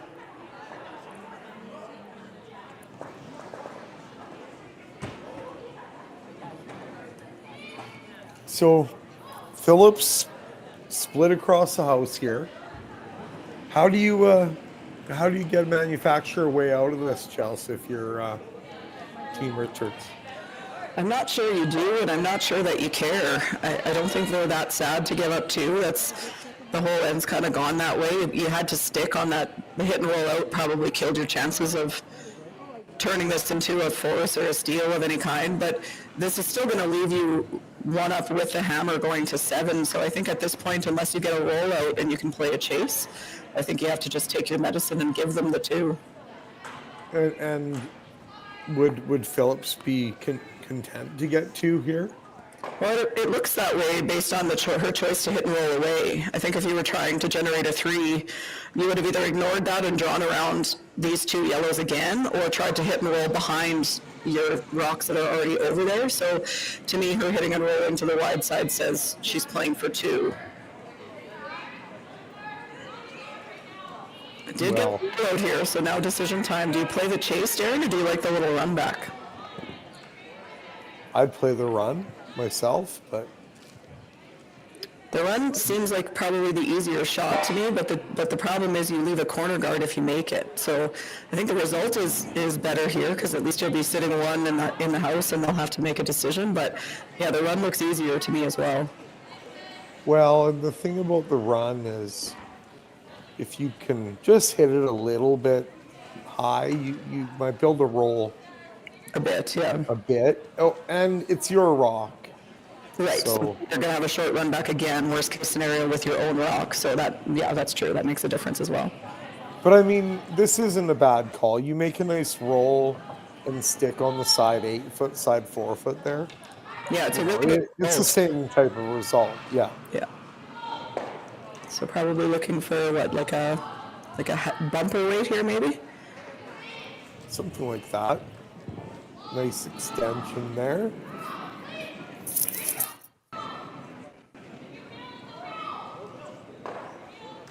Ooh, well executed shot. She threw that fairly hard, but it still did stick in the side of the 8 foot. So decision time here now for Hannah Phillips. That was a really nice shot. You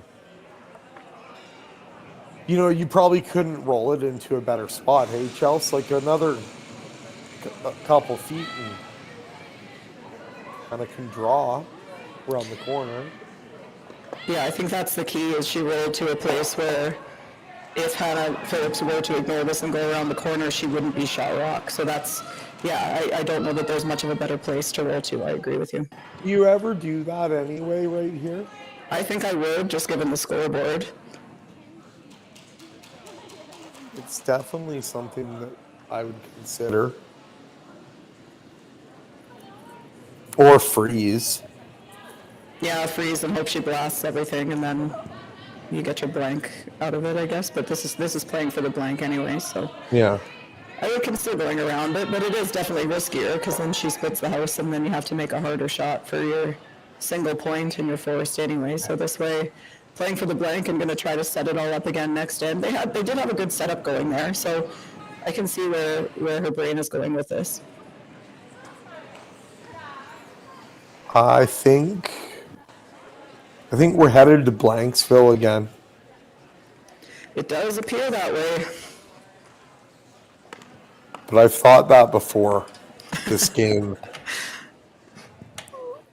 Where did that get me? Yeah, we thought it about, well, we were right a few times, but then the flashed blank kind of screwed up our track record a little bit.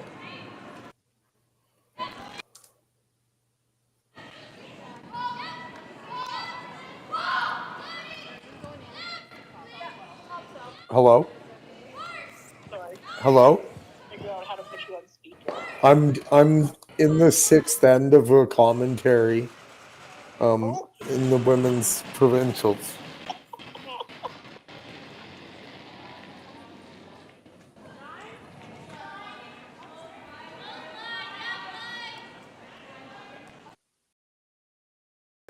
Yeah.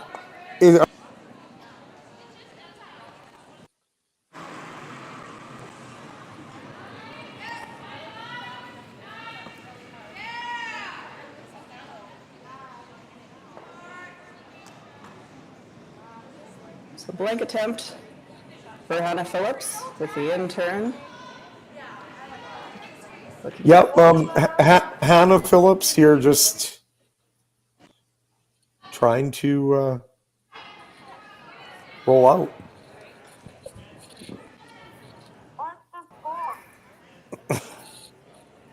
It's 4-1. Oh? Was that your commentary that you just did? Intern heat.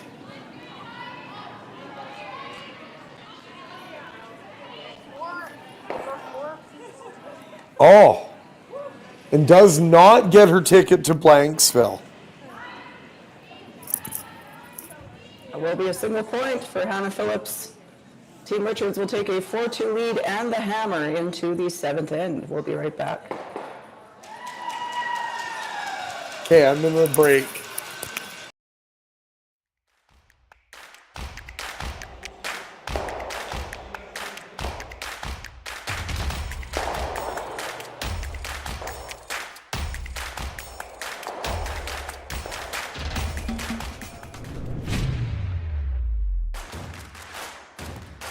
Imagine being able to stream every curling game from every sheet from any event, be it your Wednesday league game, bonspiel, or corporate event. Curling Stadium offers an all-inclusive streaming solution featuring high-quality cameras, ease of use, great reliability, and minimal installation. Offering your sponsors customizable ad space on your streamed curling games and being able to sell video packages to your corporate events for increased revenue. With Curling Stadium, you can stream to any device, be it your mobile phone, tablet, or computer. Push the feed to your desired platform, be it Facebook, YouTube, or any other social media.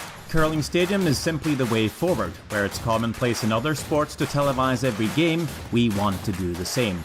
Curling is a global sport, and it's time it gets the coverage it needs. Make your curling club the next Curling Stadium.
Original 16, a great way to celebrate things done well. That's funny. Well, it's been an interesting game so far, both in the booth and out on the ice. So here we go with seventh end action from Rimbey, Alberta. Unfortunate miss there from Hannah Phillips does make the score 4-2, and Team Richards has both the lead and the hammer, so it's going to be an uphill battle here for Team Phillips. Darren, if you're Hannah Phillips, what are you thinking right now? What's your approach to this? I mean, I just think there have been opportunities, so you can use that as confidence. I mean, there have been times when it looks like Phillips is going to score multiple points, and it just hasn't materialized for them. So, I would just focus on trying to get the execution down.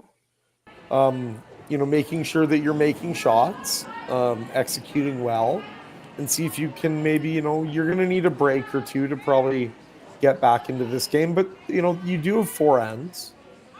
I would say just the focus would be to, what I would say to my teammates probably is, even if we lose this game, let's play 4 good ends here. Yeah, that's... And, That's what start feeling good. Well, you might not win this game. You're statistically probably not going to, but you've got a bunch more games coming up. So to me, at this point, it's not that you're giving up, but you're saying, let's just focus on getting some precise rock placement going, the kind of throws and releases that we want, so that we're draw weight, so that we're prepared for tomorrow for the next few games. And often when you do that and you take the pressure off yourself of trying too hard to make everything perfect, then you start to make some shots and you put a little pressure on them and maybe you get the win. But even if you don't, you need to focus on feeling confident going into the next game, regardless of whether that's in the A side or the B side.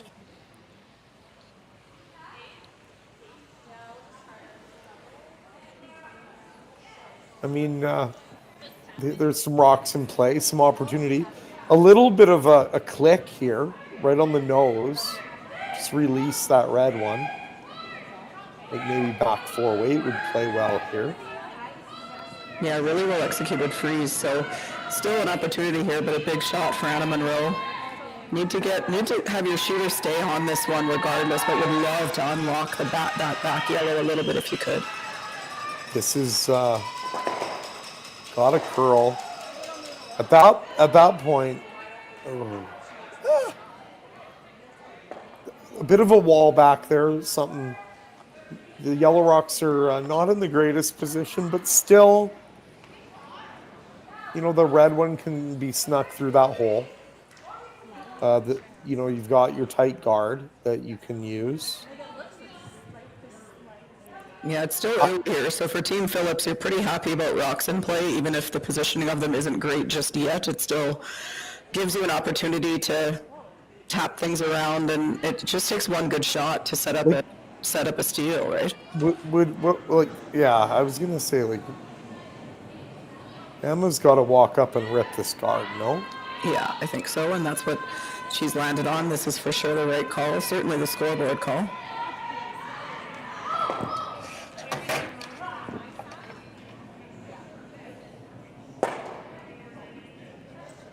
Oh, yeah. Ooh, just barely, but that's good enough. That does the job.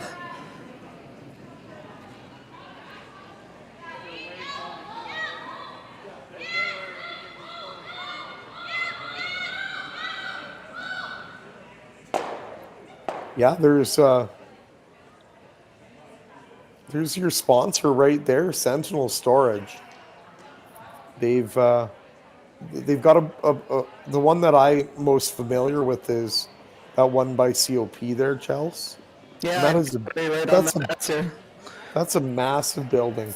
It's a huge building, yeah. Right as you're driving out towards bound for Canmore, you go right past it on the main road there across from Canada Olympic Park. We drove right past it when we stayed in the Bubble Hotel, and I can hear Darren shuddering from the other end over here. That was a long time in that Bubble Scotty's Air Slam situation, but yeah, it's a big location for Sentinel Storage there. They're a long-time partner of Curling Alberta and the presenting sponsor of this great Scotties Championship. So thank you to Sentinel for everything they've done for curling in Alberta.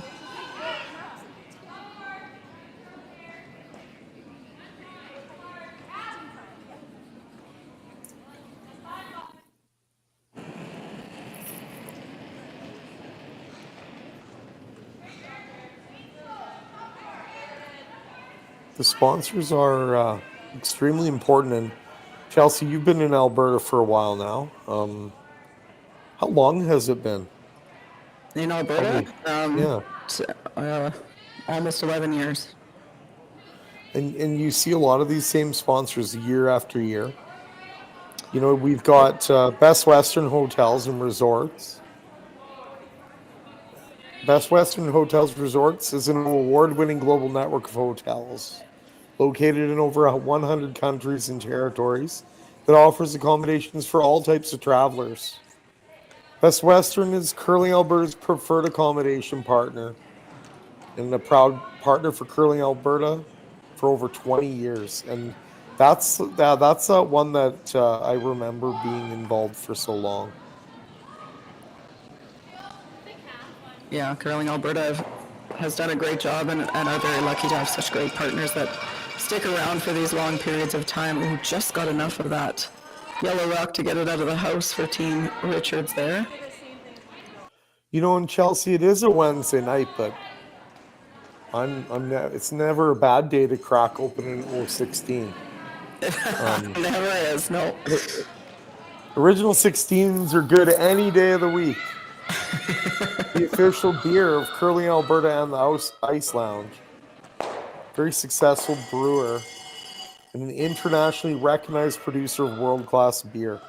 And I can say that an 016 goes down smooth. And it can make a Wednesday night awfully fun, Chelsea. They are a great company. We were lucky enough to be sponsored by them for a few years when I was playing out of Saskatchewan, and they are a Saskatchewan-based company, and now have expanded to many parts of the country, actually, but I know that they are the beer at the Saddle Dome in Calgary, and they're involved with sports in general across the country, especially in the prairies, and just great people and a great company to deal with. So that's what the Dome foams are, hey? Yeah, now it's I think 2 years now they've had the contract. Huh. Because I really like the Dome foam this year for some reason. They will, because it's 016, that's why. Yeah.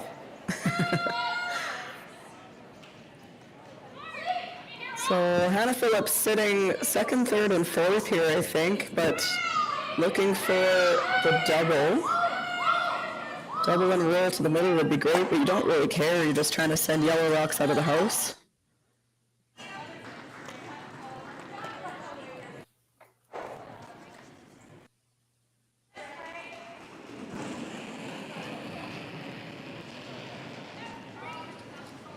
I think I made a mistake, and I was talking to my son on here. But what I was trying to tell him was Bel Air Direct offers Curling Alberta's curlers and their families exclusive discounts on insurance. And I did not want him to miss out on that opportunity, Chels. So it's important information for Brady. That's right.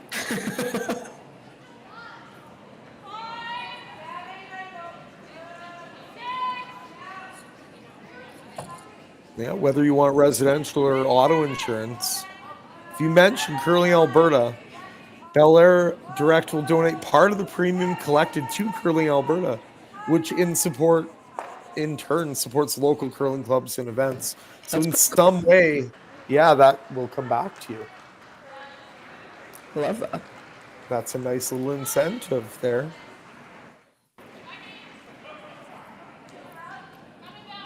So double not made there for Sarah Yarmich, and so now some kind of little freeze tap here, I think, for Kate Goodhopson. Maybe make a little pocket here with the red and the yellow. Solid shot by Kate. Real nice spot there. Is the triple there, though? I don't know if that... Oh, we need another overhead shot. Yeah. There we go. Yeah, probably. I think it jams. Yeah, but you might. But definitely double. Even if it jams, I don't think it's that bad. If you get the other two yellows out and you sit like first and third or first and second or something, right? These rocks are live, so nice set of stones.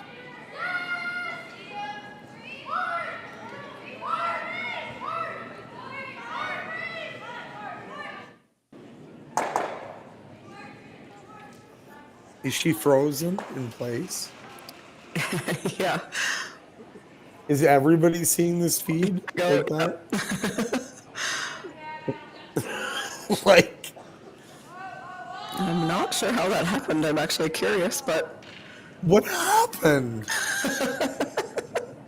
As it stands. Oh, she must have nosed it. And it just like ticked that and dead jammed at the back. Dead jammed on the other one, yeah. And left her shooter there in the middle. And we're left to guess in bewilderment. Well, that has to be. No, I don't know if like maybe my computer's slow or. No, mine was the same. And a timeout being called, trying to figure out what kind of play they've caught. What do they have, Chels? I don't know. Like, that seems like it would be good for you as Team Phillips, but how do you get that red out of there?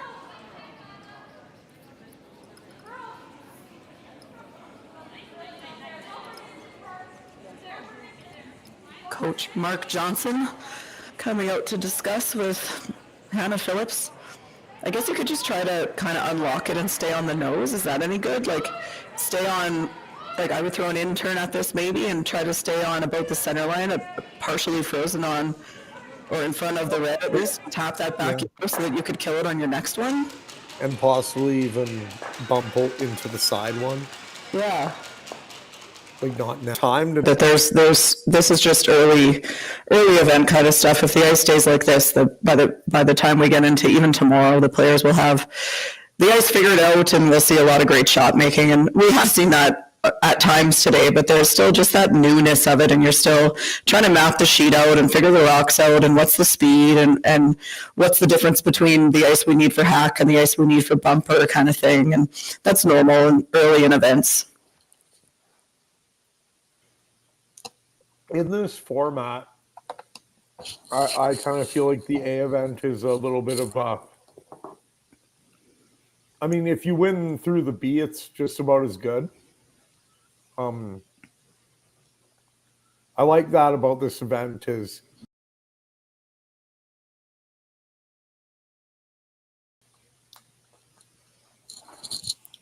Yeah, for sure. Being in that 1-2 game is important, but you can do that through the B side. So obviously it's nice to be the number one team with choice and hammer and whatever it is that you get for that. But as long as you're in that game, I think you're pretty happy. So yeah, the one loss certainly won't kill you.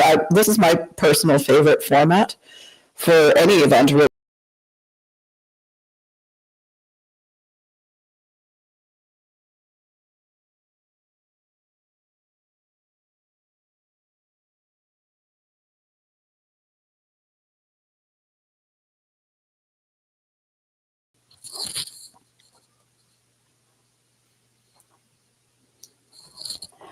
So big miss there. That's an interesting call because you just with the no tick rule, playing a chase on that rock is gutsy because you can't afford to touch that center guard. And unfortunately for Team Phillips, that's exactly what they did and moved it off the center line. So now it just goes back as if you never threw that rock, and it just is an unfortunate way to start and end when you need to be generating a multiple point score. They still have opportunities, corner guards up, center guards up, and we're going to get another one here. So they'll still have chances, but I would be a little hesitant to call that, although she can see a lot of that back red. So thinking that it wasn't a big risk to hit that guard. This is going a little deep though, which would not be what Team Richards, now skipped by Emma Yarmich, would have wanted. So I'm going to try it again.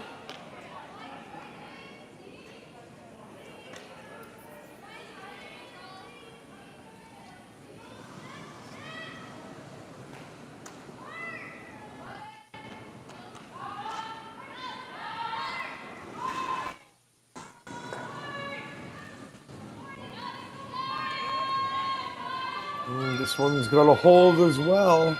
It's by though. Sneak it by. It's going to roll out the other side a little bit. Not a bad result there though for Anna Monroe.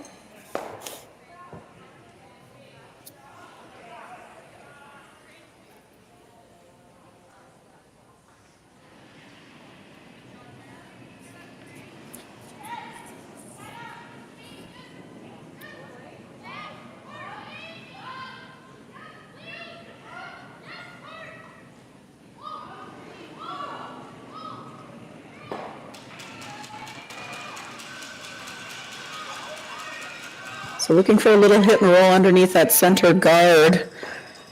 You might have overcooked this. Oh no, it was quite enough weight that it sticks right in behind there, so really, really well done. And now pressure is on Hannah Phillips. You really don't want to have to throw a run back here, but you might have to. Could consider a freeze.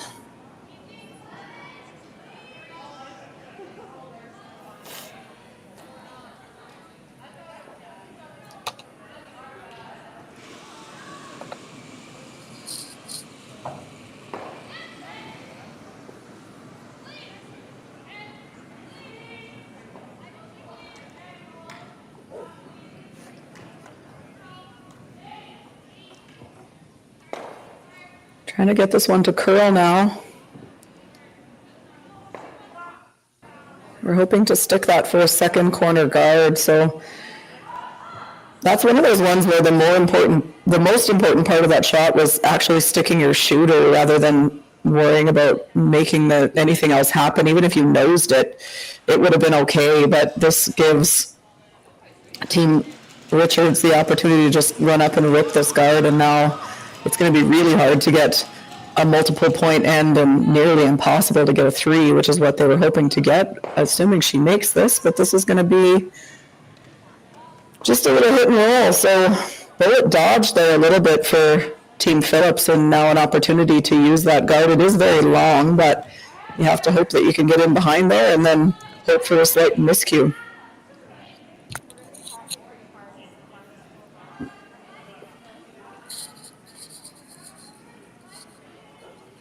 Yeah, still a little bit of fight left in Phillips here. I'm questioning hitting right now. Yeah, I'm with you. I might just have tapped this back to make a pocket in the back of the forefoot. Because that guard is so long that you're probably going to be chaseable no matter what you do. So even if you made the hit and roll, I'm not sure it's setting up the multiple point score that you're looking for. So if you just tap that back sort of right beside that other red in the back of the forefoot and try to make a pocket, then you're going to probably see Team Richards just rip it out of there. And then hopefully you have a freeze into the pocket and you could set up your 2 points that way. What about just looping one all the way back 12 around the whole works? Yeah, I like that too, and I think that's a shot that doesn't get played enough. You can use those rocks in the top of the house as guards. Even here, like, what if you played the out turn to the, back 12 foot around that? Yeah, I don't mind it. I think that this is a desperate times kind of a situation for Team Phillips, and they seem to be happy just to throw some hits here, and I don't think that's going to win you the game. You got to get a little creative now.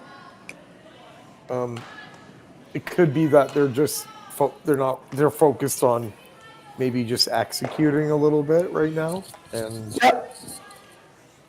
maybe in some ways,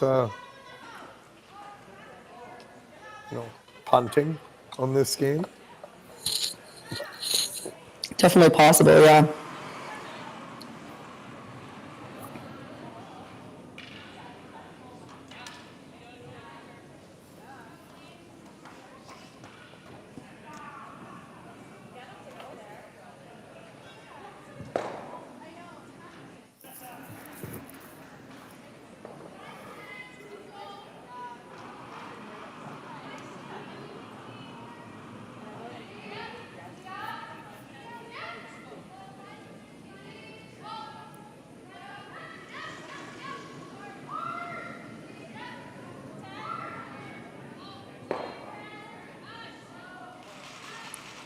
So just looking to make that one go away. It didn't really matter where you rolled to, and now I don't really see much of an opportunity for Hannah.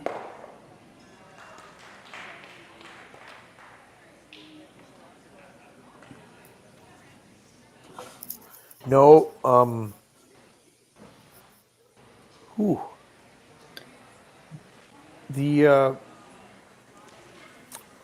where do you go here? Where do you roll to give yourself some kind of a chance? Under?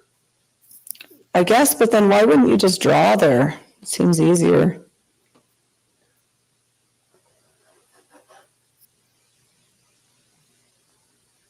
Yeah, I mean, never a bad thing to learn your draw weight and put a rock in a good spot.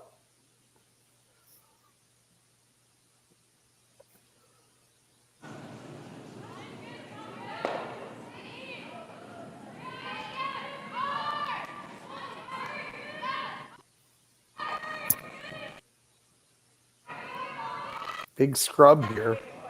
Trying to hold it straight. Gotta get a piece. Oh, we've got... It's a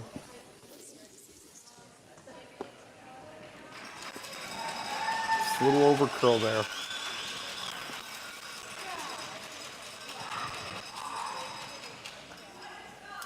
So where do you think is the perfect spot for this one for Team Richards, for Emma? Where are you going top four, full eight?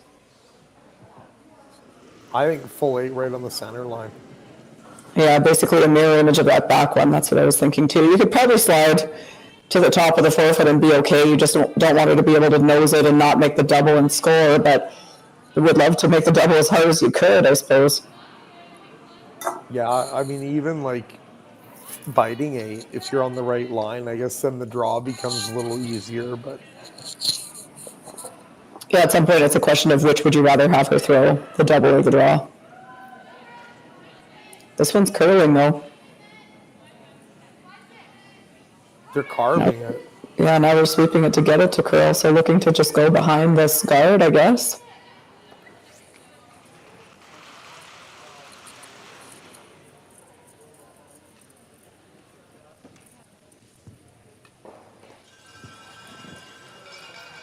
So draw for one for Hannah Phillips. Does face we are going to get a time on this. Let's see. Is the ice, where's the ice at? It was 15-2 in the first end, right? Yep. I just need a view of this, who's sliding. Oh, there we go. Here you go. All right.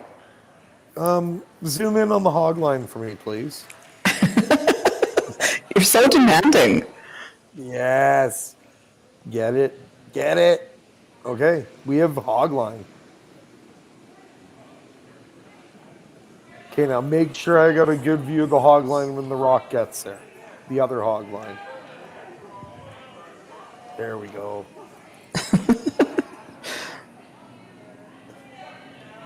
Oh, this looks close. Gotta go. I've got 15-72. Wow, and that's getting there easily. So that was a single point for Hannah Phillips. Team Richards will take a 2-point lead and the hammer into the ninth end, and we will be right back after this short break.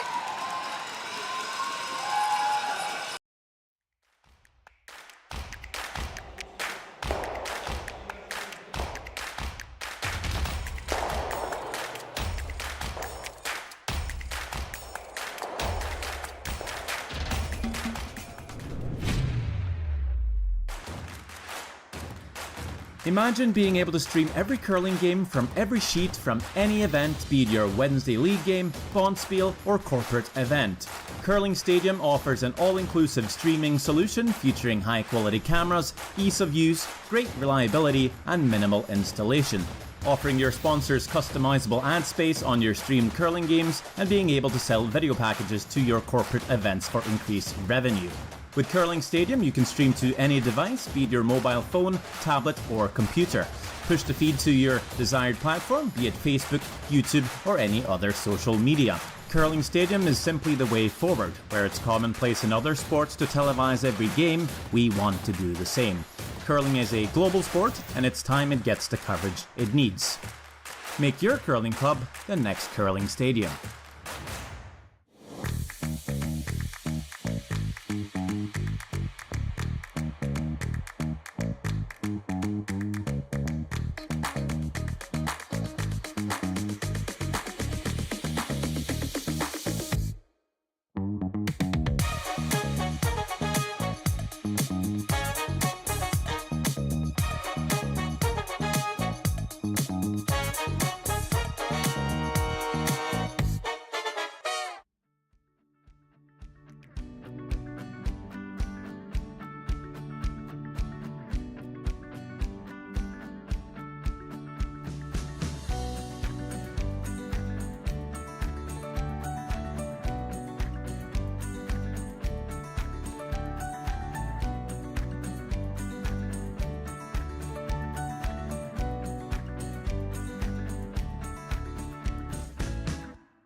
Original 16, a great way to celebrate things done well. Yeah, it was. John was doing that? John Wall? And Mark. Sure. All right, we are back with ninth end action between Team Gracelyn Richards, without Gracelyn herself, and Team Hannah Phillips. We did see a really good draw, a pressure draw there by Hannah. Wasn't a crazy hard one, just had needed a piece of the forefoot, but was against 4, so no mistake. But for Team Richards, now skipped by Emma Yarmich, 2-point lead and the hammer in 9, you have to feel pretty good. What's your approach here, Darren, for each of these teams? You know, Hannah Phillips team, you got to just be aggressive. Throw the kitchen sink at them. Everything you can do to try and get some rocks in play. You got to be creative. You may have to go against the grain a little bit to try and create something. If you're Team Richards, it's it's the opposite. You're trying to make things as simple as possible, as few rocks in play as possible. You got hammer. Even giving up a steal 1 here isn't horrible, but a score is pretty much ball game. If Richards can score another point in this game, they're going to win. Most of the time they are, absolutely. But I mean, I've come back from worse than this, Chels. As have I. Did you see the line score in that Nobert Pierce game in the BC men's provincials yesterday? I did not. 14-11. Holy smokes. Pierce was down 6 points playing 8. And they ended up 1 without coming home. Oh my goodness, that is insane. They had hammer in the extra, 11-11. Wow. My point is they were down 6 playing 8, so this actually was pretty good. It's a close game, yeah.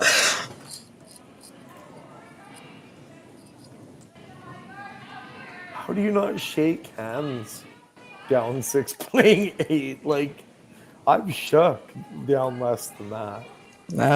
Me too. But obviously they made the right call if they ended up in that situation. Well, they took 4 and then stole 3 in the 9th. Wow. Anyways. Is this the guard come around, do you think? Looks like a come around. Looks like a guard, yeah. Which I think is the call that I would make. Is barely moving. I know they gotta go, but it's just so fast. It looks like that shouldn't have gotten anywhere near even the Curling Alberta logo. And it's all the way to the Boston Pizza. And with curl. That surface is just gorgeous. Yeah, we're in for a good week of shot making here if the surface stays like this. This ice conditions are incredible.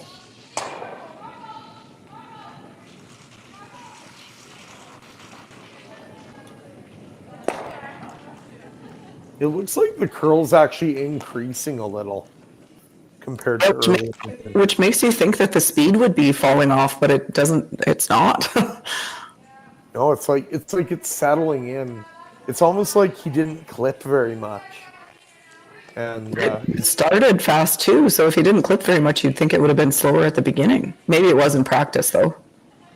Yeah, because usually like ice that gets clipped a lot will straighten out as the game goes on. And the ice that settles in and curls more is usually the stuff that isn't nipped quite as much. And that would explain why the speed's still there. Right, it would, for sure. But there is more curl than there was at the beginning. I agree. They're all like those have over curled. Like if anything, the teams are getting fooled by curling more. Yeah. Than they're thinking, which yeah, usually you would think that would mean that it was getting slower, but it's not. The speed has stayed up very well, incredibly fast. And that's that's another thing. If I'm Team Phillips, the one thing you can still do is learn the tendencies of the sheets. Yeah, that's going to be key because you're going to have to play some close games if you want to win this event. So you need to be still paying attention to, okay, so are we starting to lose the speed in 9? No, the speed's still great, but wow, it's like we over-curled all of these rocks and we kept moving the broom out and it was never enough. So file all that stuff away because if you want to win this event, you're going to have to win a lot of games in the 9th and 10th end. So you want to know what it's doing.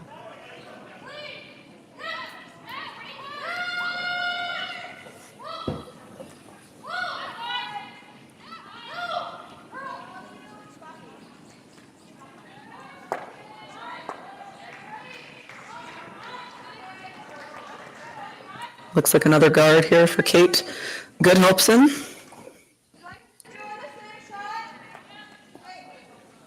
Fine throw. Well executed shot.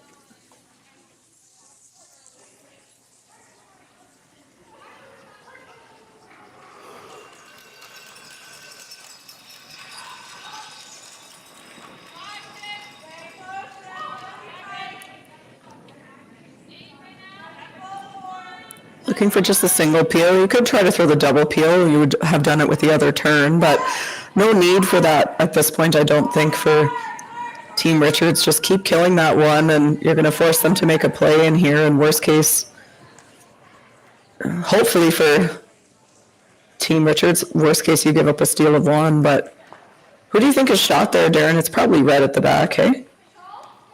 Yeah, I think so.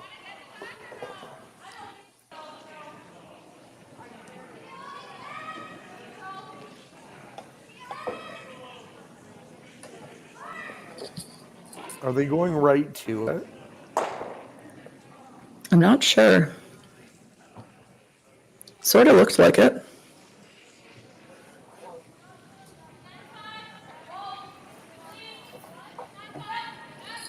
I think I'm going to get another time here.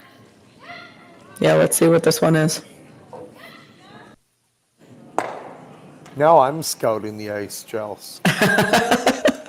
It's an occupational hazard. Yeah.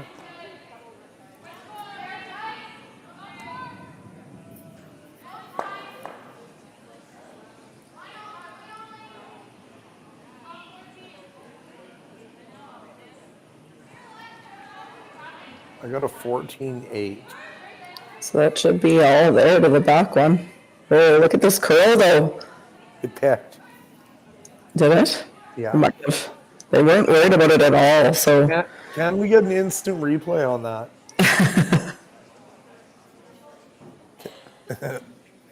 I'm pretty sure that picked.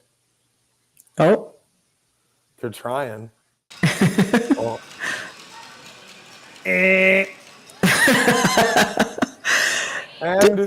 the powers that be say no replay.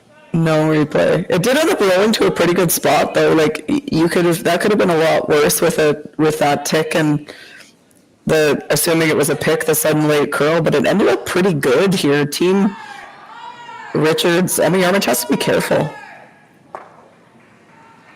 Do you try to get all the way to the nose of this? Like, do you just go nose? Oh, I mean, yeah. There's never a world in where you peel this guard, is there? I don't think so, just because then they play a little tap and they're sitting 3. Yeah. Or they freeze lock it on the right spot. Which would be even worse, yeah. Yeah. So, no, there isn't a world in which you'd peel that yellow. This is the call. I think it's too late, like, she's looking at I mean, all of a sudden, this is a huge shot in this game. If she doesn't execute the shot, Phillips could make something really good and be right back in this thing. Well, and even if she makes it, assuming she's playing a freeze, you're basically playing to give up a steal of 1 now. Yeah. And all of a sudden, like, now you're 5-4 coming home in a game that, you look like you were...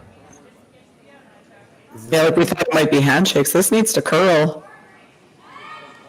It is curling. The carve is on, but it's a bounce. Oh, wow. Oh, you make a good little hit and roll here. Game on. It could be. If you roll right into that pocket, she can't hit. No, I think she's got to draw the pin against you. She's got to draw the chest of that Sentinel. The little hole. Yep. Huge opportunity here for Hannah Phillips. The question, I think, isn't the shot, it's what kind of weight are you throwing at this? You don't have to move it that far, so you could play it quiet with just like a back 4-foot weight, or you could throw this with normal if you wanted to. I don't think I would, but you could. It's just a matter of getting your shooter to go where you want, so probably just a comfort thing and what you know the ice for the best. I mean, with this ice, I think this is too much ice. This is the same ice, approximately, I think, that Emma just had, is it not? Yeah, but, yes. Unless she's just drawing. It sort of looks like it's for a freeze, but I think you want to move that red if you could. I guess you don't have to. Not if you go right into that pocket. If you make the freeze good and you get just past that red and corner freeze right on your yellow, then I don't think it matters that you don't hit it.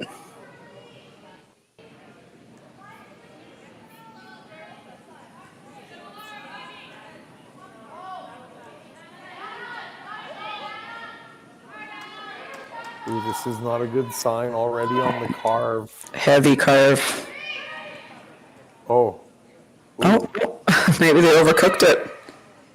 Oh, wow. If they overcarved this, they might have.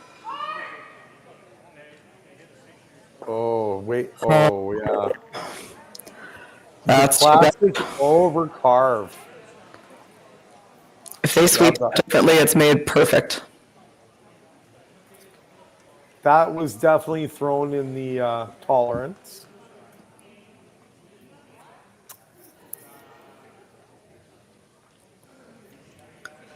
She went early carve, which really does change the line because it's earlier in the apex, and the earlier you carve a rock, the you're gonna have a bigger impact if you can carve it an inch at the quarter pole rather than the 3/4 pole. You look at what that does to the overall line of your stone all the way down. Early carve is a dangerous thing. It's powerful, but you better be sure. Yeah, the general rule is that if you think you're anywhere close, you don't carve before the break point. Because of exactly that, not only do you affect the line, but then because you affect the line as much as you do, you affect the weight, and it brings all the weight off. So obviously thinking that they were far enough off to do that, but yeah, you better be sure, because when you're wrong, you see what just happened, which was a perfectly thrown rock that didn't end up in the position that it needed to because they just carved it too much too early.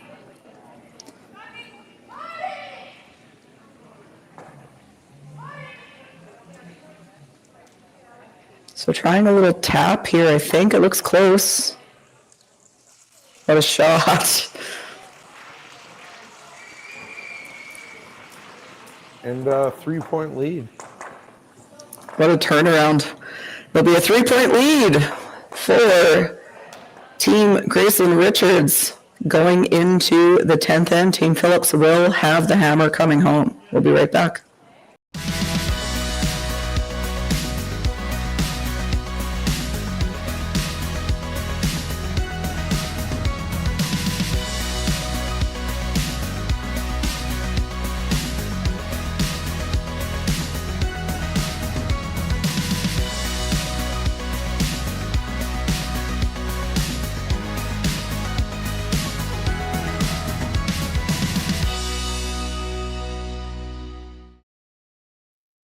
Handcrafted in Canada, Hardline's ice pad has revolutionized curling for over a decade.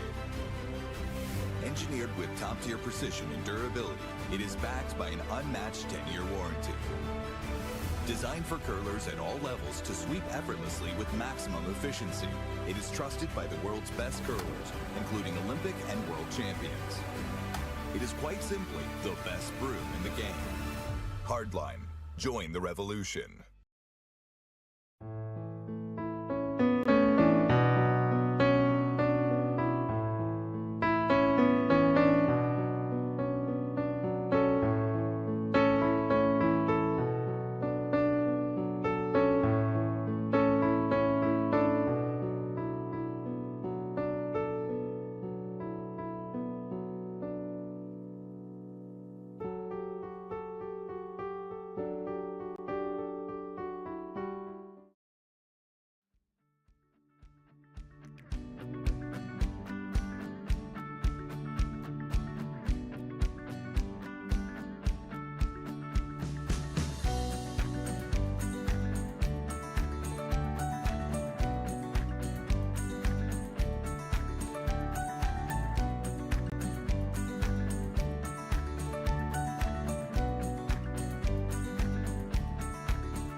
So you're a pizza person, but you're married to a wing person, and your kids are salad people? You can't pick your fam, but with over 50 menu items to choose from, you can make them all happy. Order today and enjoy Boston pizza at home.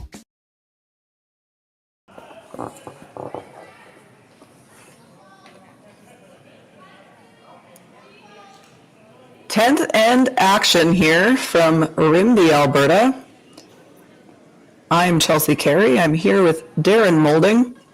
It is Team Gracelyn Richards. Gracelyn is not here this week, but team playing very well without her. They are up 3 points going into 10. Team Hannah Phillips will have the hammer. So what's your strategy coming into 10 if you're trying to get 3, Darren? What's your approach? Well, you want to, what it used to be before the 5 rock, you wanted to find a way to get them to bonk appeal so you could have 2 corner guards. Now you get that second guard anyway. So, to be able to sit 3 is, if the other team doesn't make a double, you probably will get a chance. So I guess, what I'm trying to say is, get those double guards up there and try to make a roll or make a good draw to get one under and see if you can't get a couple rocks hidden.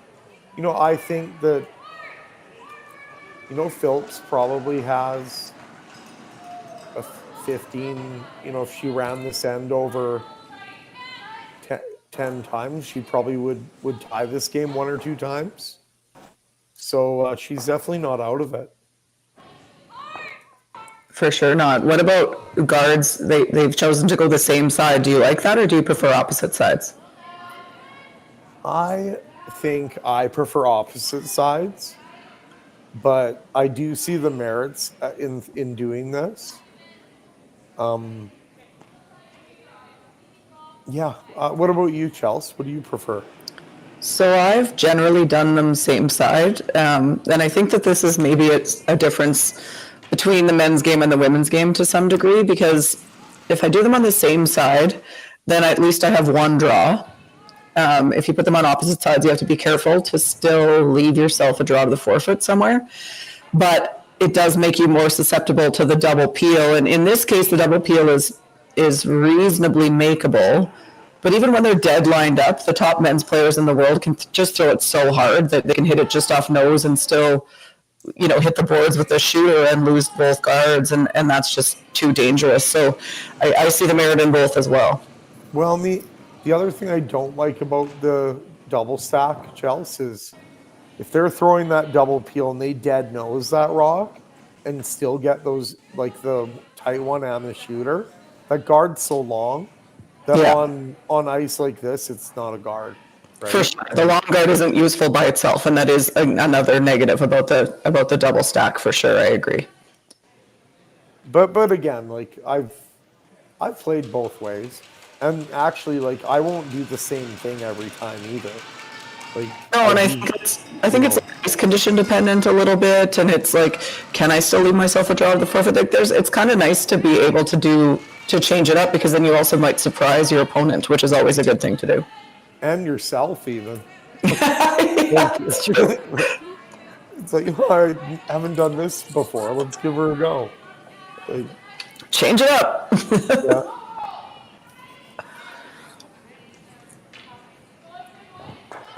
Creativity is it's an important part of game calling, I think. And I feel like it's an underrated part these days, and it's nice to see it. Remember the one that Ryan Fry made?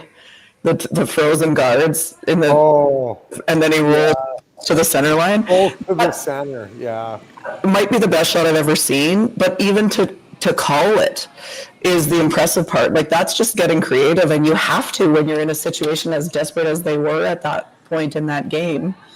And it just, like, the innovation to see it and then for Fry to execute it perfectly that's one of my favorite shots ever. Yeah, very true. That was incredible.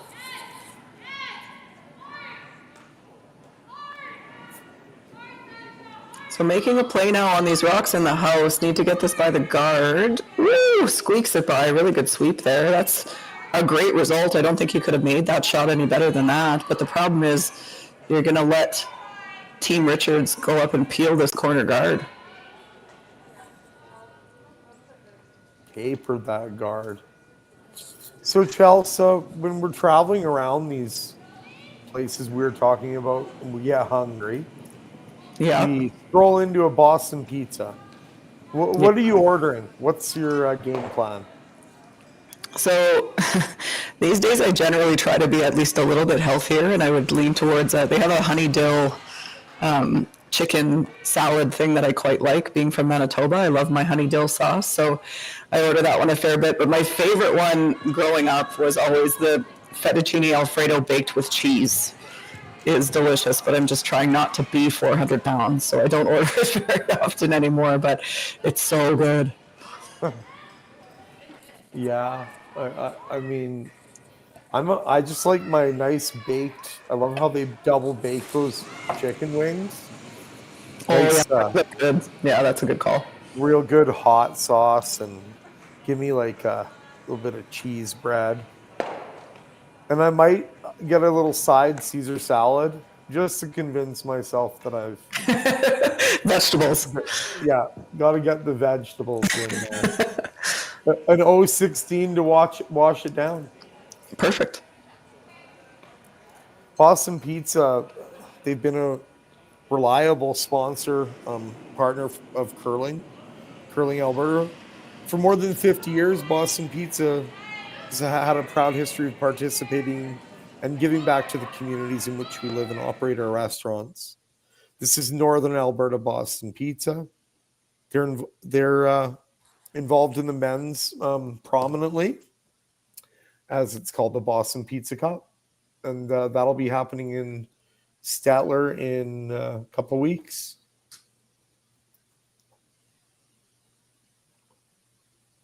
All right.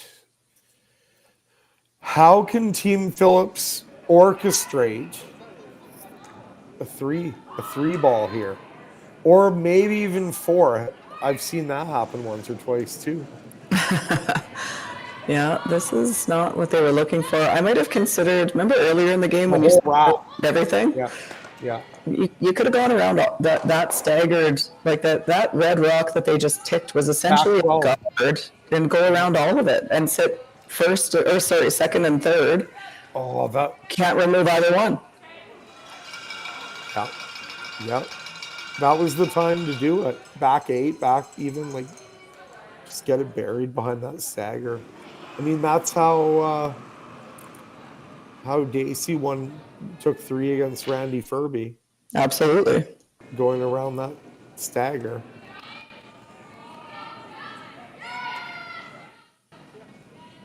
I think they were trying to play a little freeze tap, which is not a bad call either. You line the yellows up, and how does Team Richards eliminate either one of them? But unfortunately, Little Rub on the top one allows this open hit, and it's going to be hard now. You could still play the same shot. You could try to hit and roll off that red even and get in behind that mess.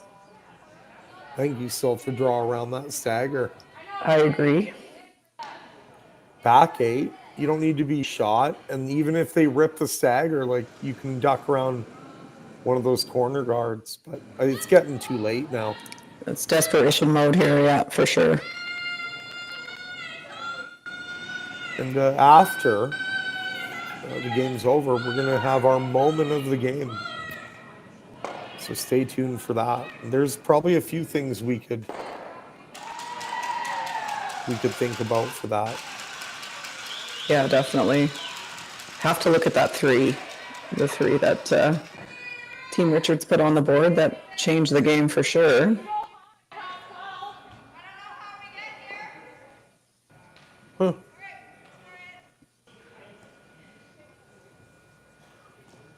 Not a bad result. It's not easy to pick that. Like, the stagger goes into that red a lot of the time if you touch. So if you hit the yellow and you hit the red behind it, it's just going to ricochet straight into that other red. So not the easiest shot. Could pick the wide one. I think you have to. Looking at now. Yeah, I like this. Oh, I don't know if you guys are watching, but that's the clearest the feeds looked all night. And it appears, as in late in the 10th end, the Rimbey technical crew has found their game. And we're in for a real good week here, because I can see these rocks clear as day now.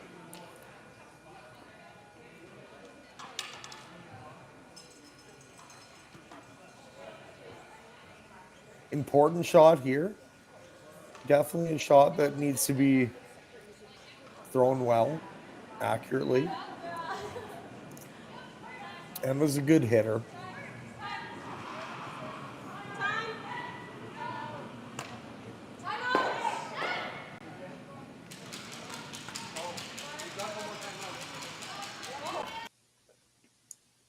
On and off, clean. They like it. No mistake there. So now you have to go around it, don't you? Yeah. I mean, yep. And force her to play that pick through the hole. They just have never really considered going around that. Eh? No, they're going to play the freeze again, and you're going to see us throw the exact same shot, I think. I guess if you get more to the nose, then she has to be more careful. But you've got to stay shot rock, so you can't get all the way to the nose, or else you won't be, not shot rock, but you won't even be third. Yeah, no, you don't see it as much anymore, but I think it's useful, to look like, do we have guards in the house that we can use? They don't have to be in the free guard zone. They can be anywhere. And with the surface that you've got here, I mean, all those shots are in play. Absolutely. And a sweep for any chance here. No, it's not getting there. And that'll be it. There's no possible way for Team Phillips to score 3. The game is over. It's a 6-3 win for Team Richards. X is on 10.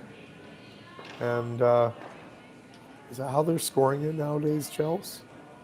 Yeah, if the end doesn't finish. It should be X's. So, Chels, what's our moment of the game? I think it's the draw for 3. Yeah. And that line call. I mean, to get that little tick there. Yeah. And it's just like, it seems they probably, you could argue that it wasn't even a deuce, but it was probably a deuce most of the time. But then when you get that miss, I talked about it a little bit earlier, for Emma Yarmich having to reset and really focus in on making that shot, because the difference between 2 and 3 there is huge. So I think it's Emma Yarmich draw for 3 and 5.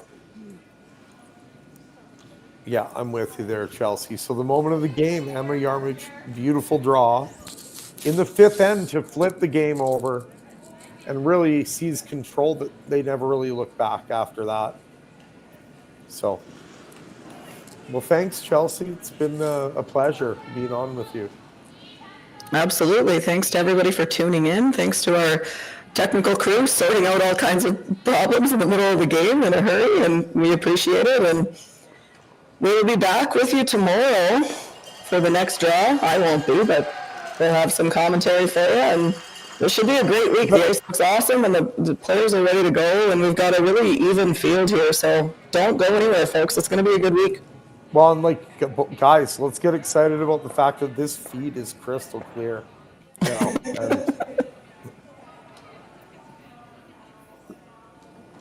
There they are. There they are. We're locked in. Okay, thanks, guys. I'll be around Saturday, but I'll be watching Thursday and Friday. Thanks, Chels. Yeah, cheers, folks. We'll see you soon. Signing off.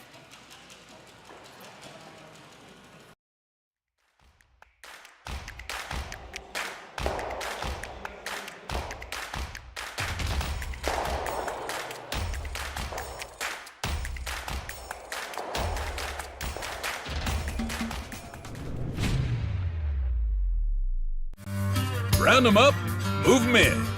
No place for your saddle and cowboy boots after the Calgary Stampede? At Sentinel Storage, we are proud to provide you with storage solutions that safeguard your valuables. Whether you're moving, renovating, or simply require extra space, we offer convenient and secure storage that caters to all needs. Find the Sentinel storage you need close to home. For a free estimate, visit sentinel.ca.